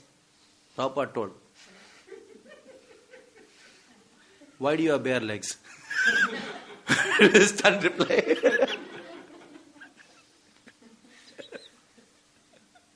This stuns a person, isn't it? And in Moscow, Prabhupada had a conversation with Kotowski. Then he told, Prabhupada, we accept everything is nature. And whose nature? You're stunned. Whose nature? You're stunned. So, you give some replies which are stunned. Stunned reply. That person should become, that is known as jati. And there is nigrahasthan, the point of destruction. So when this jalpa goes on, prajalpa goes on and on and on, sometimes the devotees do prajalpa with those devotees, those whom you are preaching. So much of jalpa goes on. Like Prabhupada, he had a jalpa, prajalpa, with a car race. It's a famous example. Car race driver, you know that example? He was going on talking about car race. Oh, you know that race, this happened, that place, this happened. Oh, who was the winner of this thing? Went on for 10, 15 minutes. Dude was thinking, what is going on? Prabhupada is talking. He inquired, what? And he told Prabhupada at the time, you see, I have a question. When the car is going at 180, 200, 300 kilometers an hour, and you are just taking a sharp turn, at the time, what happens? Then this person told, I feel afraid. Then he told, what do you do at that time? Then he just didn't tell anything. Again started car discussion. Prabhupada told, you see, at that point when you are just turning, you're afraid, what do you do? Then he told, I pray to God. Then Prabhupada told, do you know who is God? Here, start. So much of jalpa, and there is a point of destruction. That is known as nigraha sthan. Sthan means the point, nigraha means destruction. So all the 15 minutes of jalpa, that is completely destroyed, and from the car race, Prabhupada took him to a half an hour lecture on who is God. Like that, you will find these arguments and these ways of analyzing a particular subject has been used by the Vaishnavacharyas, and you can use it everywhere. But we don't use these things as a process of self-realization. But these are used everywhere. Okay. You see, I have mentioned 1, 2, 3, 4, 5. That is just to tell there are 5 chapters in Nyaya Sutras headed by these terms. Prameya Kanda, Pramana Kanda, Avayava Kanda, Vada Kanda, and the 5th one is Anya Mata Pariksha. Another chapter, 5th chapter. Anya Mata Pariksha. Anya Mata Pariksha means analyzing other doctrines. That's all. I will not talk much about it. Now,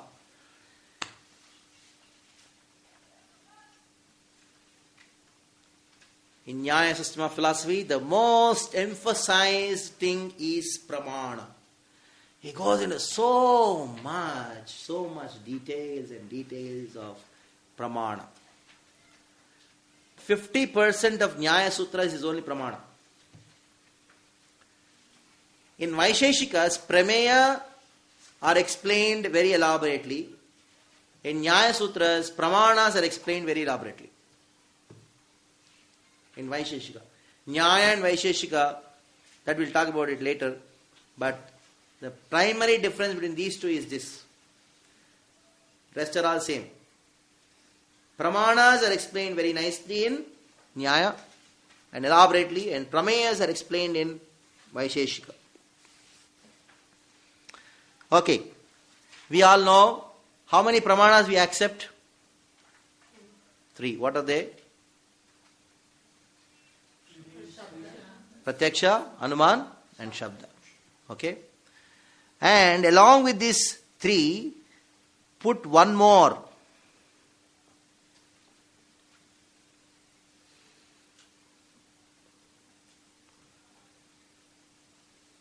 That is known as Upamana, comparison. That makes the 4 Pramanas of Nyaya. We accept 3, whereas Nyaya is they accept 4.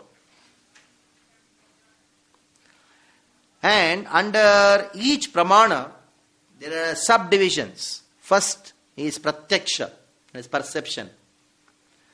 These subdivisions are already there in the notes. Ordinary, intermediate, extraordinary, classes, association, intuition. Inference or Anumana, again there are so many categories. Comparison, not much categories. And testimony, Shabda. So I'll talk about Pramanas at the end. Some kind of explanation on that. We'll go further. Prameya. There are 12 objects to be known within Prameya. What are they?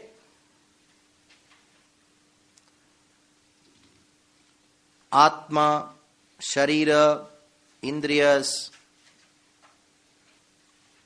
Indriyarthas, Artha, objects of senses, Buddhi, Mana, mind, Pravritti, activity, Dosha, mental defects,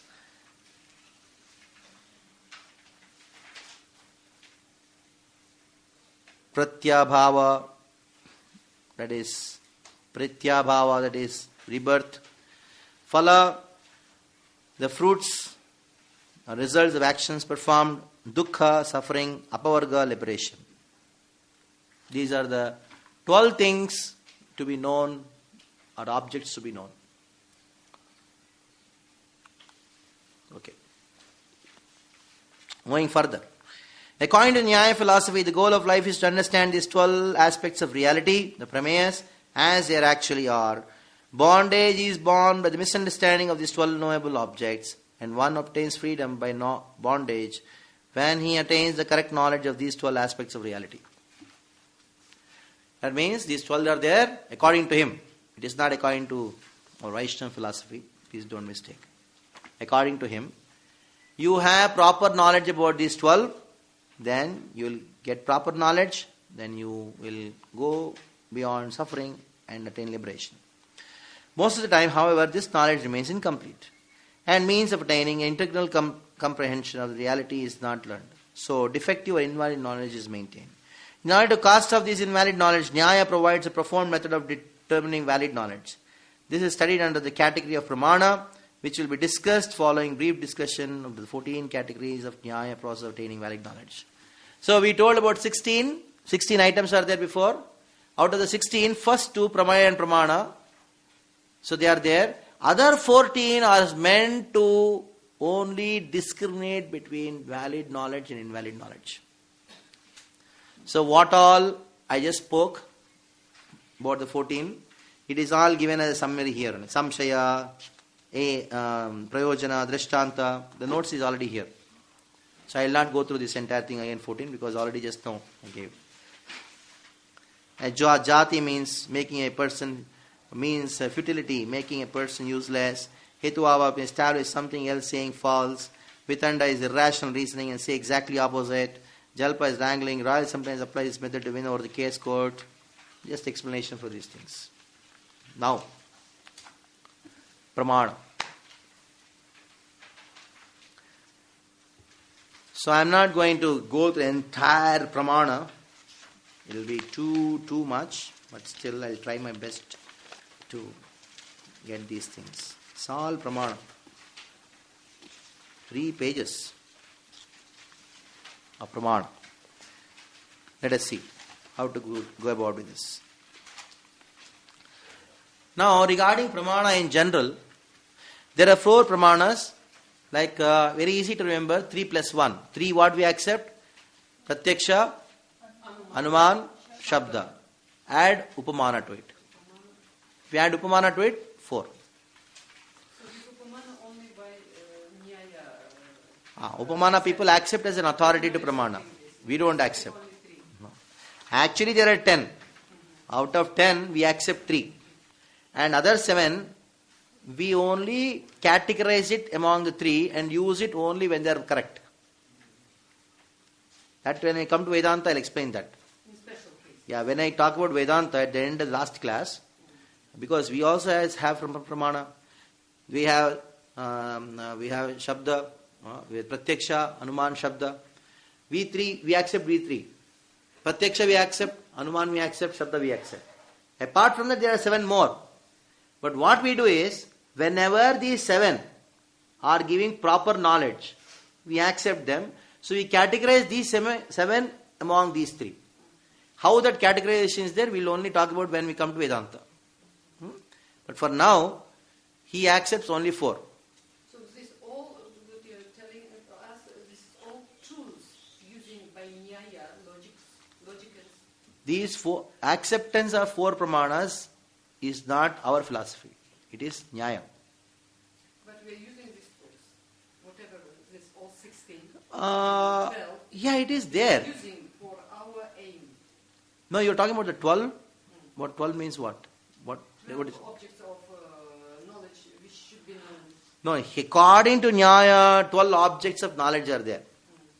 And for us, what is object of knowledge? Only 3. What is it? What is knowledge? The first question in a Bhakti Shastri. What is knowledge? Chitta Chittishvara. Knowledge,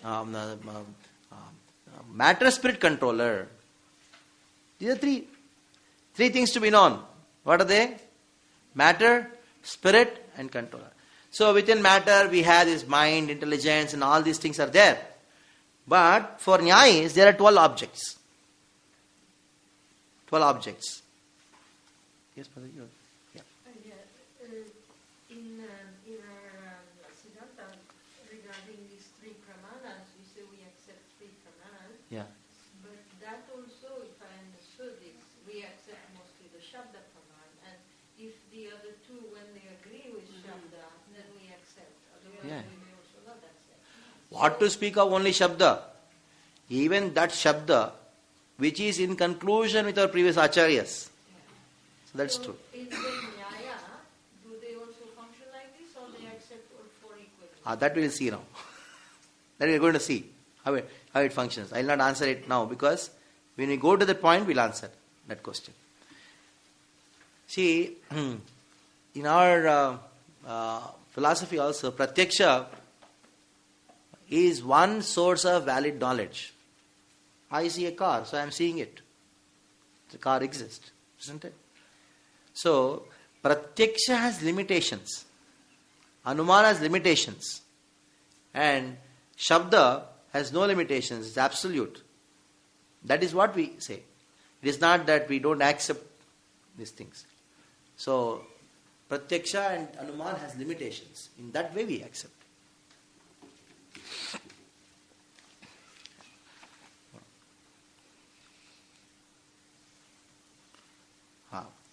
There are 4 pramanas: perception, pratyaksha, anumana, upamana, and shabda. Before discussing these sources of knowledge, the nature of definition of knowledge should be first examined, and the method of distinguishing correct knowledge from false knowledge should be determined. In Nyaya philosophy, knowledge is divided into 2 major categories: anubhava and smriti. See, we also have these things. Anubhava means experiential knowledge, and smriti is memory. So if you ask someone that somebody sees rasgulla, oh, it's a very sweet thing, why don't you eat it? He says to you, it's a very sweet thing, why don't you eat it? Then you say, how do you know? He says, I have experienced it. Isn't it? So, when we say pratyaksha, according to Nyaya, is not just limited to I am eating, it is sweet, so you eat. Something coming from memory is also accepted as authority. Going further, the second type of anubhava is received through the 4 pramanas mentioned above: perception, inference, comparison, and testimony. The second type of knowledge, which will be based on memory, is derived from the storehouse of one's mind, but ultimately these memories also depend on experiential knowledge, because no one can remember something that has not been experienced. So ultimately, even the memory is also from experience. He is telling from his memory, but how he has this memory? Because he has experienced it, isn't it? 2 major categories of knowledge can be divided in 2 parts. Valid knowledge is known as prama, and invalid knowledge is known as aprama. Prama can be received through perception, inference, comparison, and testimony. Therefore, there are 4 types of valid knowledge based on 4 means. Aprama is also divided into 3 parts: doubt, faulty cognition, and hypothetical argument, tarka. So they are just categorization. I am just reading it because it is there in the notes. Going further, let us go. Perception, inference, comparison, and testimony, among the which perception is the foremost. That is a problem.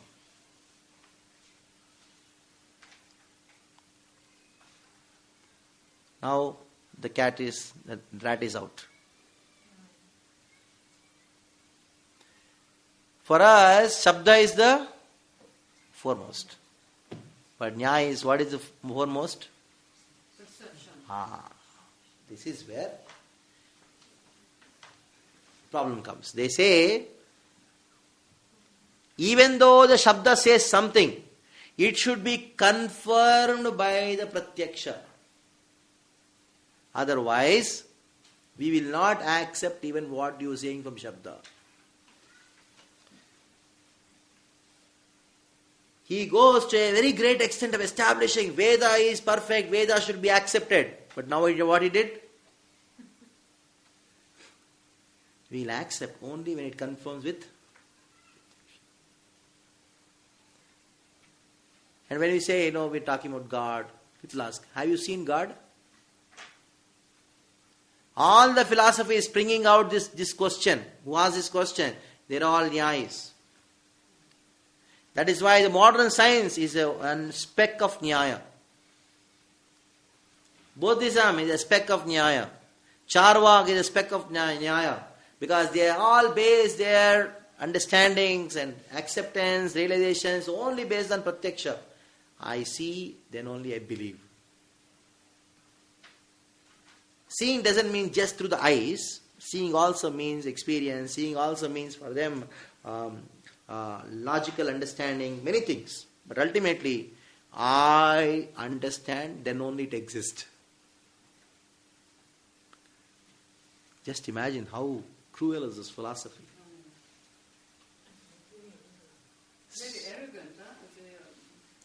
But on the other side, the logical, the systemizing the logic part and trying to present a thing, it's also wonderful. It's also wonderful. And writing sutras like this, it's all big, big things. But just see. And they talk, Veda is perfect, Veda is authority. And they didn't even talk about God also, they talk about soul also. Just imagine. Anybody who says, oh God, you're great, just doesn't mean he is a theistic person. Somebody accepts, oh, soul is there, rebirth is there, that doesn't mean he's a theistic person. These Nyayas are like this. So I given a small, this thing, paper, two sheet paper to you, in which you'll have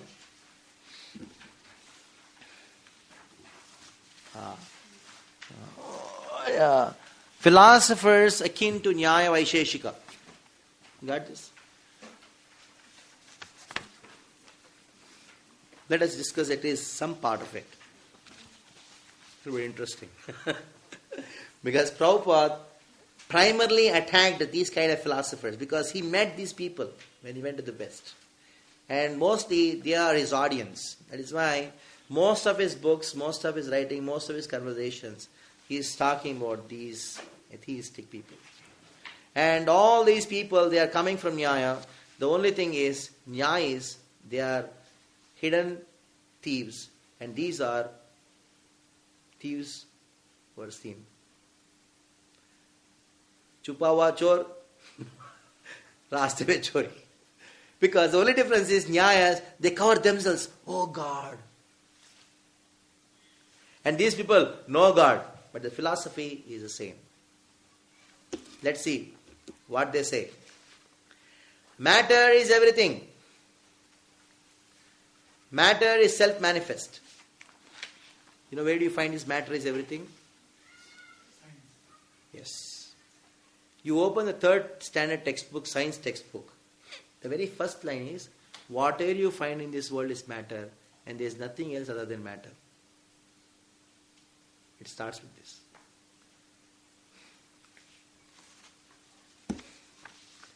And say, matter is self-manifest. Most dangerous. Like Krishna says, self-manifest deity. For them, matter is self-manifest. So, for them, matter is deity. Most worshipable. Wherever they find matter, oh, so wonderful. Huh? They accept matter for everything. Scrap is also matter for them. Let us take scrap and make plastic out of it. It's all Nyaya. Whatever you find on the name of science, any machine, it's all coming from Nyaya philosophy. And then, most and deadly dangerous thing. Matter is. And then Gautama proved matter is eternal. Gautama proved this. By his logic, he proved matter is eternal. Can you imagine? We break our brains and we break our head to prove to somebody soul is eternal. Actually, soul is eternal. Gautama, with his logic, he proved matter is eternal. And the same thing Einstein used and told the same thing. Matter is eternal. And developed this equation equal to. They are all disciples of Gautama. They are all Nyaya philosophers. Whatever you find as physics, mathematics, chemistry, and now we are devotee children, they say, or devotees, they say, oh, my child, he got 95% in physics. My son is doing IIT. That is what they are learning. When Prabhupada told these schools and colleges, they are all starter houses, he meant it. And this is how you understand why he spoke this. Why he spoke this. They prove this matter is eternal. And according to the Nyaya Vaisheshika philosophy, the soul and matter both are eternal. But their understanding of soul is totally different.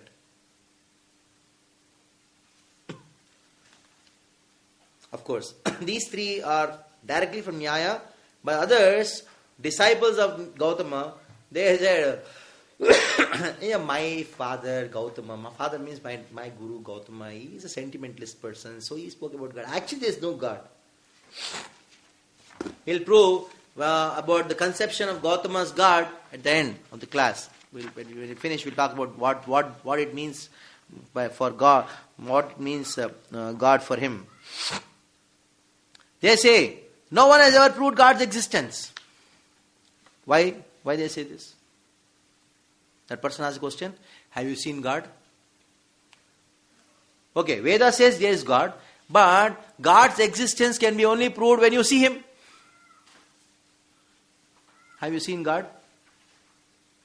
So there is no God. I'm not telling, Gautama is telling. Don't mistake. So, they say no one has proved God's existence.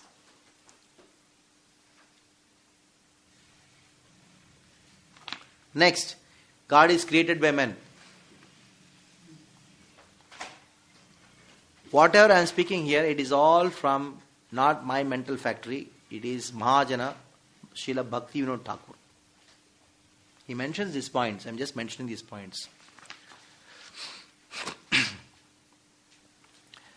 And talk of spiritual world is a lie. Imagined by rascals. Bhaktivinoda Thakur's own words. They say inert material elements combine to create conscious life. Conscious life is manifest in inert matter. All disciples of Gautama. And Prabhupada challenged this thing so much. They say that when it dies, or consciousness or the soul dies, conscious life ceases to exist. कौन देखे अगले जन्म को, बस मृत्यु के हिसाब से खत्म हो जाता है. Who saw the next life? With death, everything is gone.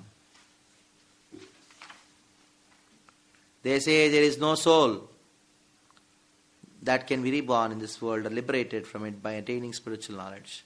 After a person dies, the activities he performs during his life will still bring results to other living beings, to persons who have a relationship with him. In this way, your activities, karma is eternal.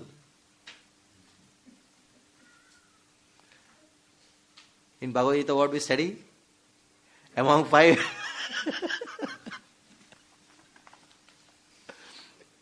So, to name a few philosophers, in India, the Brahmana, named Charvak. In China, in Greece, we have the names, I cannot pronounce the names. Bhaktivinoda Thakur writes these things. So you can read this thing. Even in Greece, Plato and Aristotle refused to accept an eternal God as the only creator of the material world.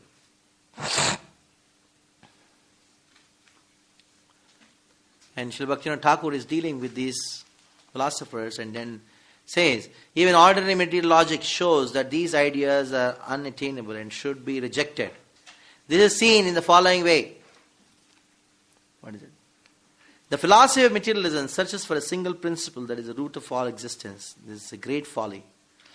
If one thinks that the material atoms are eternal, the void is eternal. Relationship between the void and material elements is inconceivable. I'll discuss this thing in the second half, because in the second half we are primarily going to take up a refutation of the philosophies. So we'll discuss this point. I just gave this thing because to show that all these people are disciples of... And Prabhupada used one philosopher's name, Freud. There's one book called Didactic Spiritualism. How many of you seen the book at least? Seen. Opening and reading later. Darshana. It is seen that book with the cover and all. You have seen? Didactic Spiritualism. Okay, how many of you heard? Heard. Srila Prabhupada's Conversations. Oh, very, very wonderful book. If somebody is really interested in knowing the famous philosophers around the world, what they are and how they are refuted, where they are wrong, etc., etc. Like I told, Vyasa defeated organized nonsense in Vedanta Sutras. Prabhupada defeated even the unorganized nonsense. Very tough job. Because if something is unorganized, how do you defeat it? But Prabhupada could do that because he knows what is organized nonsense, and he took that effort which Vyasa also did not take. Because to take a philosopher, you should know what he's speaking about, and to defeat that. It's not an easy thing. First, you should know what they are speaking. Then you can defeat. But Vyasa, he just defeated the 6 systems of philosophy, and some Buddhists, some Jains, that's all. But talking about Freud, that different kinds of philosophies exist in the world, taking everyone and then trying to defeat them. That Prabhupada did it because he extended himself more than Vyasa could do. Vyasa has done. Because they are very famous in these places. And if you don't defeat them, how will people accept his authority? So he went to such an extent of even defeating and talking to those unorganized nonsense philosophies. According to the Shastras, if somebody claims doesn't accept Veda, you should not even look at him. You should not argue with him. Vyasa did it in a very, very subtle way. He did not directly defeat the Buddhism and Jainism and all. Very subtly he did it. He did not even take the name. Because they don't accept Veda. If somebody accepts Veda, then Vyasa immediately says, okay, accept Veda, we are speaking wrong philosophy, I'll defeat you.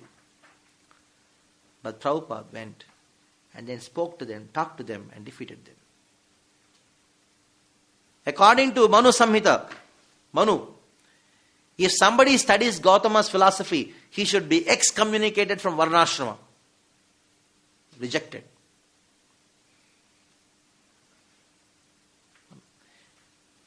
In the Ramayana, Lord Ram tells Lakshmana, if anybody studies Gautama's Nyaya and then takes Nyaya as a process of self-realization, he will never get my mercy. He will go down to the cycle of birth and death again and again for millions of lifetimes. In Mahabharata, Lord Krishna tells Arjuna about the story of a Brahmana who studied Nyaya, was expert in logic. He was catching hold of everyone, especially the devotees, and then arguing with him. And devotees did not want to hear. He was a disturbance. There was a trouble everywhere. And the devotees went and prayed to Krishna. Krishna came and then saw the Brahmana. As soon as Krishna saw the Brahmana, that Nyayika Brahmana, he became a jackal and he ran into the forest. That is why Srila Sarvamabhattacharya, when he got the mercy of Chaitanya, when Chaitanya Mahaprabhu told, oh, you got mercy of Krishna, then Sarvamabhattacharya says, it is not Krishna's mercy. It is the mercy of Gopinath Acharya on me, which actually delivered me. And this person, Bhyu Bhyu Khuri, that verse is there. I don't remember the full verse. Where he says, I was just doing this, the same tongue which was doing Bhyu Bhyu as a wolf. Now it is chanting Krishna's name. Oh Lord, Chaitanya, only you could do this. because he was into dry argument and logic. So those who just go on depending on so much on logic, just logic everywhere, and try to prove something, try to prove their point, they are actually jackals. So don't get into argument just because you can argue. Argument is jackal tendency. That doesn't mean we don't learn Naya, we don't learn logic. We are logical, but we don't use logic for this thing. We use logic to present Krishna and Siddhanta. And what told about Manu, told about Ram, told about Krishna, Chaitanya Mahaprabhu, and one more. That we will speak in the evening. Vyasa. Vyasa's thing is pending. Keep it for the evening. Yes. In these 11 points, everything is spoken by Gautam? No. God is created by man. You see, for example, Gautama gave the philosophy. He wore the dress of I am Vedic. Just a Vedic. They are known as Dharma Dwaji. You take the flag of Dharma, and actually you are doing Adharma. So he is also taking the flag, I am Vedic. Why?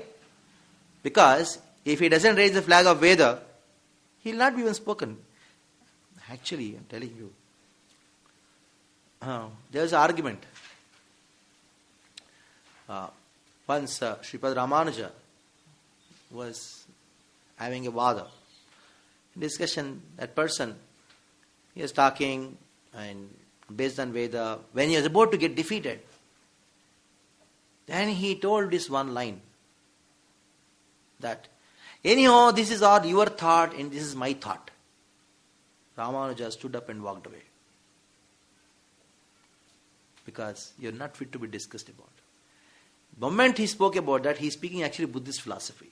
I'll speak something about Buddhism in the evening also. Buddhism, they don't accept soul.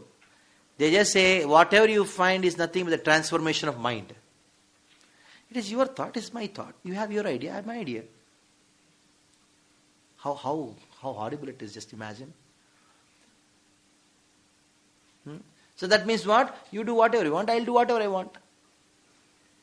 I'm okay, you're okay. Yeah, okay. That is actually coming from Buddhism. And this is 90% of America is filled with this thought. That is why in America, originally, the basis of all these, rock music, they read Buddhistic books. And they were the people who preached this idea.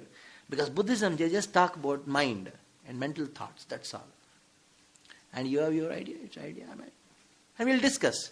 I discuss my idea, you discuss our idea, let us... What is this? It's all coming from Buddhism. Okay, anyhow. So, you asked, your question is answered? What was your question? The question was, these points are spoken by Gautam. Yeah, they are all coming from the philosophy of Gautama.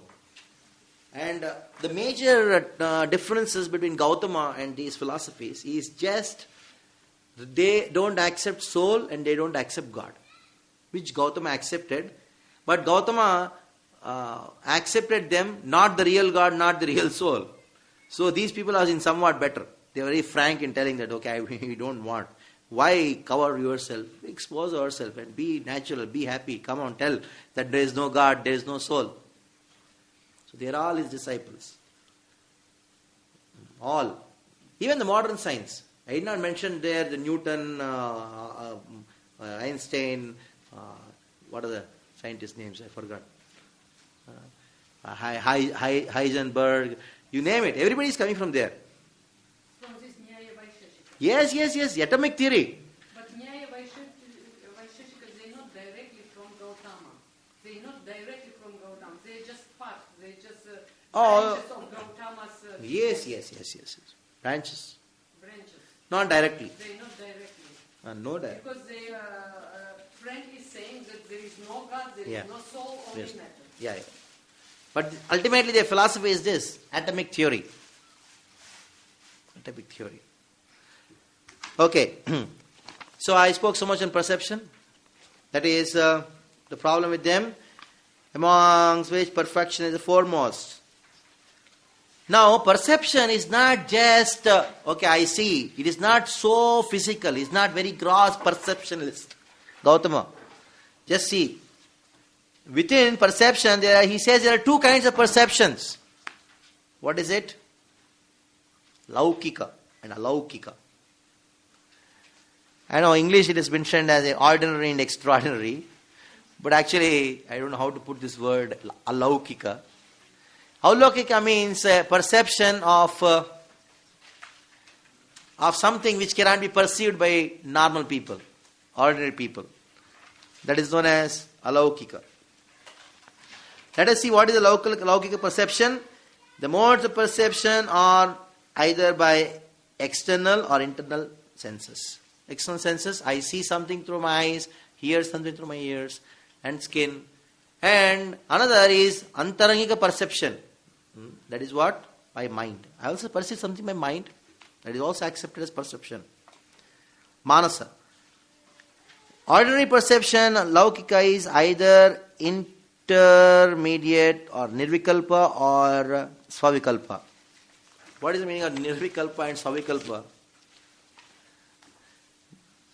Vikalpa means disturbance. Sometimes you have perception very clear and sometimes perception is not very clear. Like for example, you say train. From far you perceive, oh, it is like a snake. Prabhupada gives this example. And it comes nearby, then you know this is what it is. So, these Nyayikas, they accept both kinds of perceptions. Because the Vikalpika perception and Savikalpika perception, both combined together, you have an idea. Because when you start looking at a particular object, the initial perception forms the basis for your final perception. No, I don't want to go too deep into what Nyaya says, but still.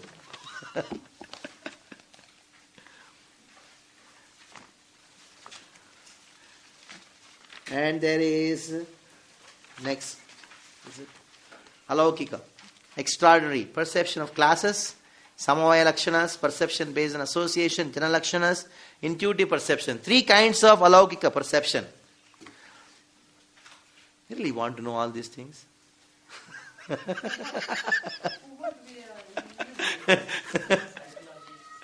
Yeah, it's too dry. I cannot give any example because it is not our philosophy. Our example I cannot give for these things because he just talks about perception so much. Just understand in essence that Nyaya goes to a very great extent in discussing what is perception and then go to inference. Inference talks about analyzing memories, correlations and uncontaminated arguments. Now, here we say, this we'll try to learn. Okay. Now, in inference, means when it comes to logic, he says there are three parts. Three parts of inference. They are known as linga, hetu, and sadhya. The example is given of smoke on the hill. The first step is to apprehension of a smoke. Oh, there is a smoke on the hill. Second step. Now recollect. Wherever there is fire, there is smoke. Third step is what? Now, there is fire on the hill. So, he goes to a very great details of explaining the process of inference. How can you infer a thing? Like we know inference means from perception you get some information. From that information you deduce something. You're not seeing the fire, you are only seeing the smoke. From the smoke you can understand that there is fire. So for that he goes to a very detailed explanation of what is linga, what is sadhana, what is hetu, what is paksha, what is linga, shabda, what is a sadhya shabda, all these things are there. I will not get into these things. Really want to go through this thing? Anybody wants, I can explain. Okay, go further. Because this is different things, linga, sadhana. It is something like this. Sadhana means what you want to understand. End is fire. And now, there is something called the smoke. That became the cause for you to understand there is fire. So that becomes a hetu. The smoke becomes a head. A hetu means that becomes a cause for you to understand And linga? is a hill. Hill. In the middle there is hill.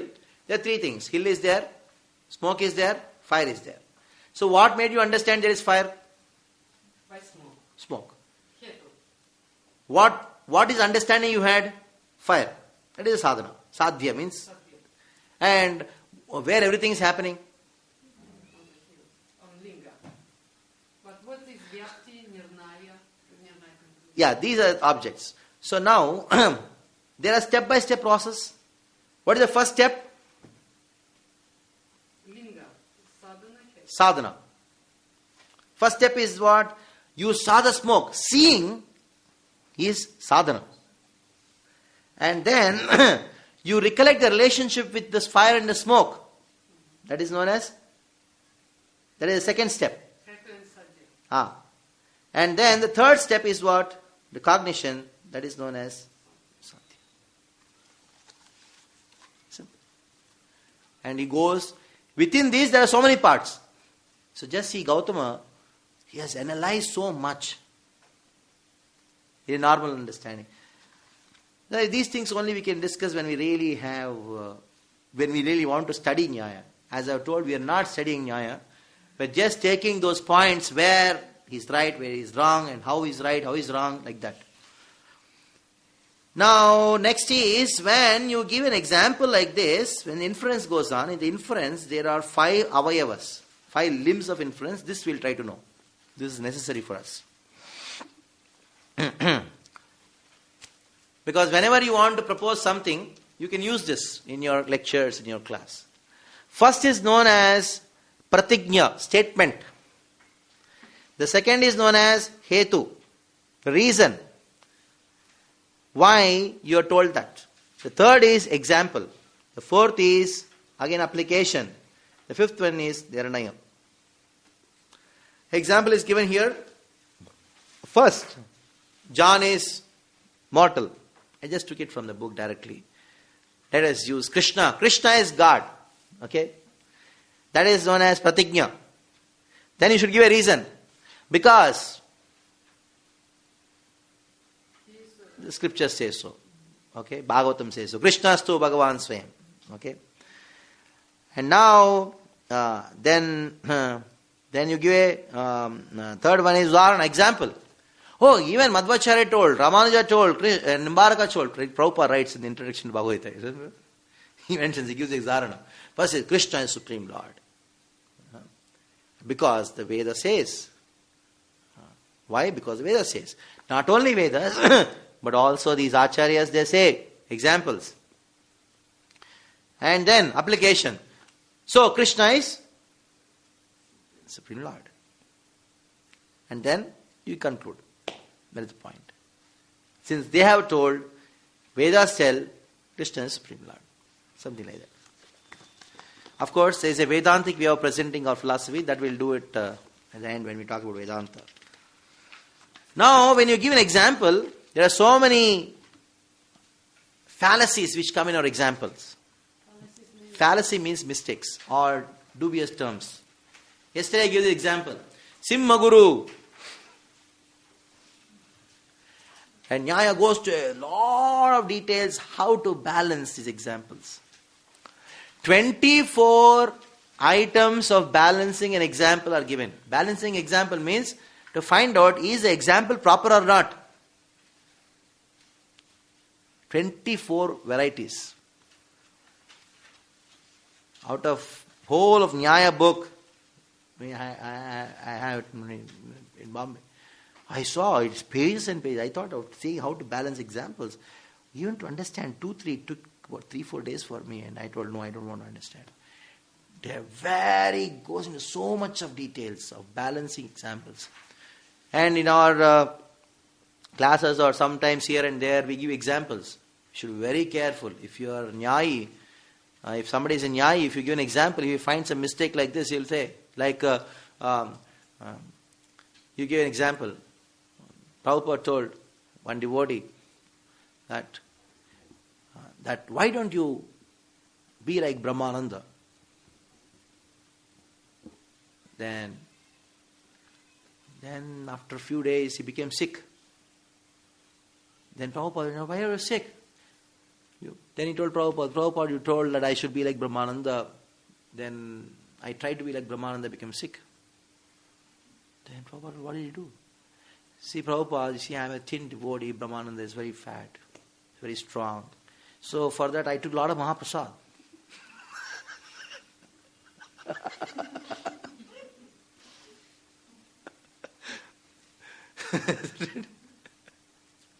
So I want to Prabhupada what example I give and what he understood. So that is called balancing. Be like Brahma. Be active, be powerful, be good preacher, be like this. That's what he meant. I get example of Simhaguru. Simhaguru means, now Bhaktivinoda Thakur is Simhaguru. He is the guru of all lands now. In Sanskrit language, you can do so many things like that. Rameshwaram. And people say, Rameshwaram, Ramasyeshwara. Oh, now Lord Ram worshipped Shiva, so Shiva is the Supreme Lord. He is the controller of Lord Ram. Isn't it? So you have to be very, very careful while giving examples for what you are giving, and the example is understood properly or not. It is 24 varieties of balancing the example, which is known as abhasha, setu abhasha. So there are few are mentioned here. Now going further, comparison, testimony, that you just see. As testimony means Veda Praman. And there are so many logic and analysis used by Nyayas to establish Veda as a Pramana, or also one of the Pramanas. Potentia words, I don't want to go through all these things. Chaliye, next. Nature of the world. Just take 2 minutes to finish up this, because if I don't finish, then it will be difficult for the evening. Nature of the world. Okay. What he wants to say. He accepts there is a physical world, this material world, what we say, this world. And the soul comes in contact with the material world and experiences all miseries. Same thing what we say. Same thing he also tells. And his world is only to give misery to the soul. The Krishna says the same thing. The same thing they say. So this is the nature of this physical world. And now, how and where did the world come from? This matter come from? That is where we differ. Everything comes from atom. And how is world manifested? Just note down there. According to Nyaya Vaisheshika, the procedure by which the world manifested is known as Arambhavada. They are known as Arambhavadis. Or in other words, they are known as Asatkaryavada. Arambhavada and Asatkaryavada. I have introduced these two terms. But Asatkaryavada. Arambhavada and Asatkaryavada. The Buddhists are all Arambhavadis. Arambhavadi means they say for everything there is a beginning. Since everything there is a beginning, there is an end too. So their understanding of eternal soul and eternal matter, that is also not having eternity. It's because there are philosophers who are called Arambhavada. There is a beginning for everything and there is an end for everything. So they are Nyayas. Yes. Vaisheshika. Nyaya Vaisheshika is both. Nyaya and Vaisheshika both are same, except there is some difference that we'll study in the evening when we talk about Vaisheshikas. There are few Vaisheshikas without Nyaya, just Nyaya system and Vaisheshika system. It is like they are like twins. They are like twins. The only differences which are there, that will be discussed in the evening when we talk about Vaisheshika in these notes. Otherwise, the first question is this, second question I suppose. Vaisheshika is allied to Nyaya system of philosophy. In that second point it is there. But they can exist differently Yeah. They exist. Yes.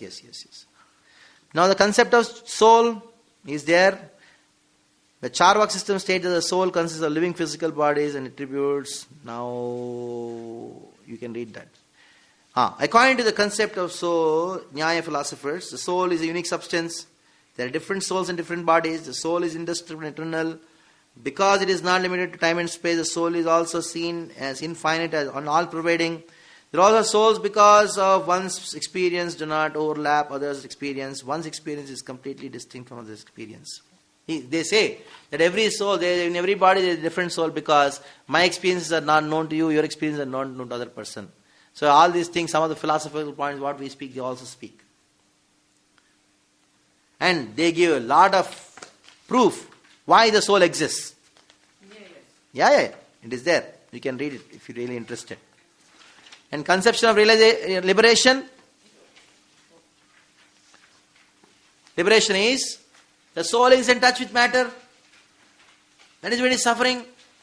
Now, when by logic, if you understand the 12 objects, 12 prameyas, by logic and inference, if you come to know the proper knowledge about these 12 things, then you are liberated. That is where they are wrong. Concept of God, he gives a full 3 paragraphs, 3 arguments why God exists. 3 arguments. But his God is not our God. His God is a very, very confusing God. Their God's name is Adrishta. Adrishta. Their God's name is Adrishta. Our God is who? Krishna. For Nyaya's God is Adrishta. Now what is Adrishta? Who is Krishna? Satchitananda Vigraha. Okay? For if you go and ask Nyaya, who is God? He says Adrishta. Who is he? You don't know who is Adrishta? He says unseen. Adrishta means unseen. Hey, where, how do you say that? You see, unseen. Listen carefully. For you to experience good and bad results, you require somebody to give the results. And this God is a personification of the karmas done by the souls. God is a personification done of the karmas done by the souls. Who created God then? Man. Yes. So, he says, God is there. Who is that God? Adrishta. And who is the Adrishta? His only job is to give your good karma and bad karma back to you. And he is made up of what? He is made up of the same thing. Good and bad karma, what you have. Second argument, which means unseen, Adrishta, and maybe translated as providence or fate. The philosophers in Nyaya system inquire as to why some people are happy, why some people are suffering. It is all because of Adrishta. So their God is Adrishta. It's as good as no God. Or better, you say there is no God rather than telling my karma is actually God. Your karma, my karma, everybody's karma has taken a form called God, and from there this is coming up. Oh, you have done good, take good. If you have done bad, take bad. So in other words, according to Nyaya Vaisheshika philosophy, their God is everybody's bank balance. He's a bank. You have some debit, somebody has credit. So the debit and credit of all the souls is God. So that is why modern civilization is so much dependent on bank. Because Nyaya Vaisheshika philosophy, according to them, bank of everybody's karma is God, known as Adrishta. And what is liberation? When you understand everything very nicely, then you will get liberated. When you become liberated, what about going to God? Then there is no God at all. So you become Adrishta to Adrishta. You become unseen to unseen. According to them, everybody's God is different. No. Everybody's karma put together is one, some masala, I don't know what it is. That's God. So, we have discussed so much of atheism now. We are all will be excommunicated if we discuss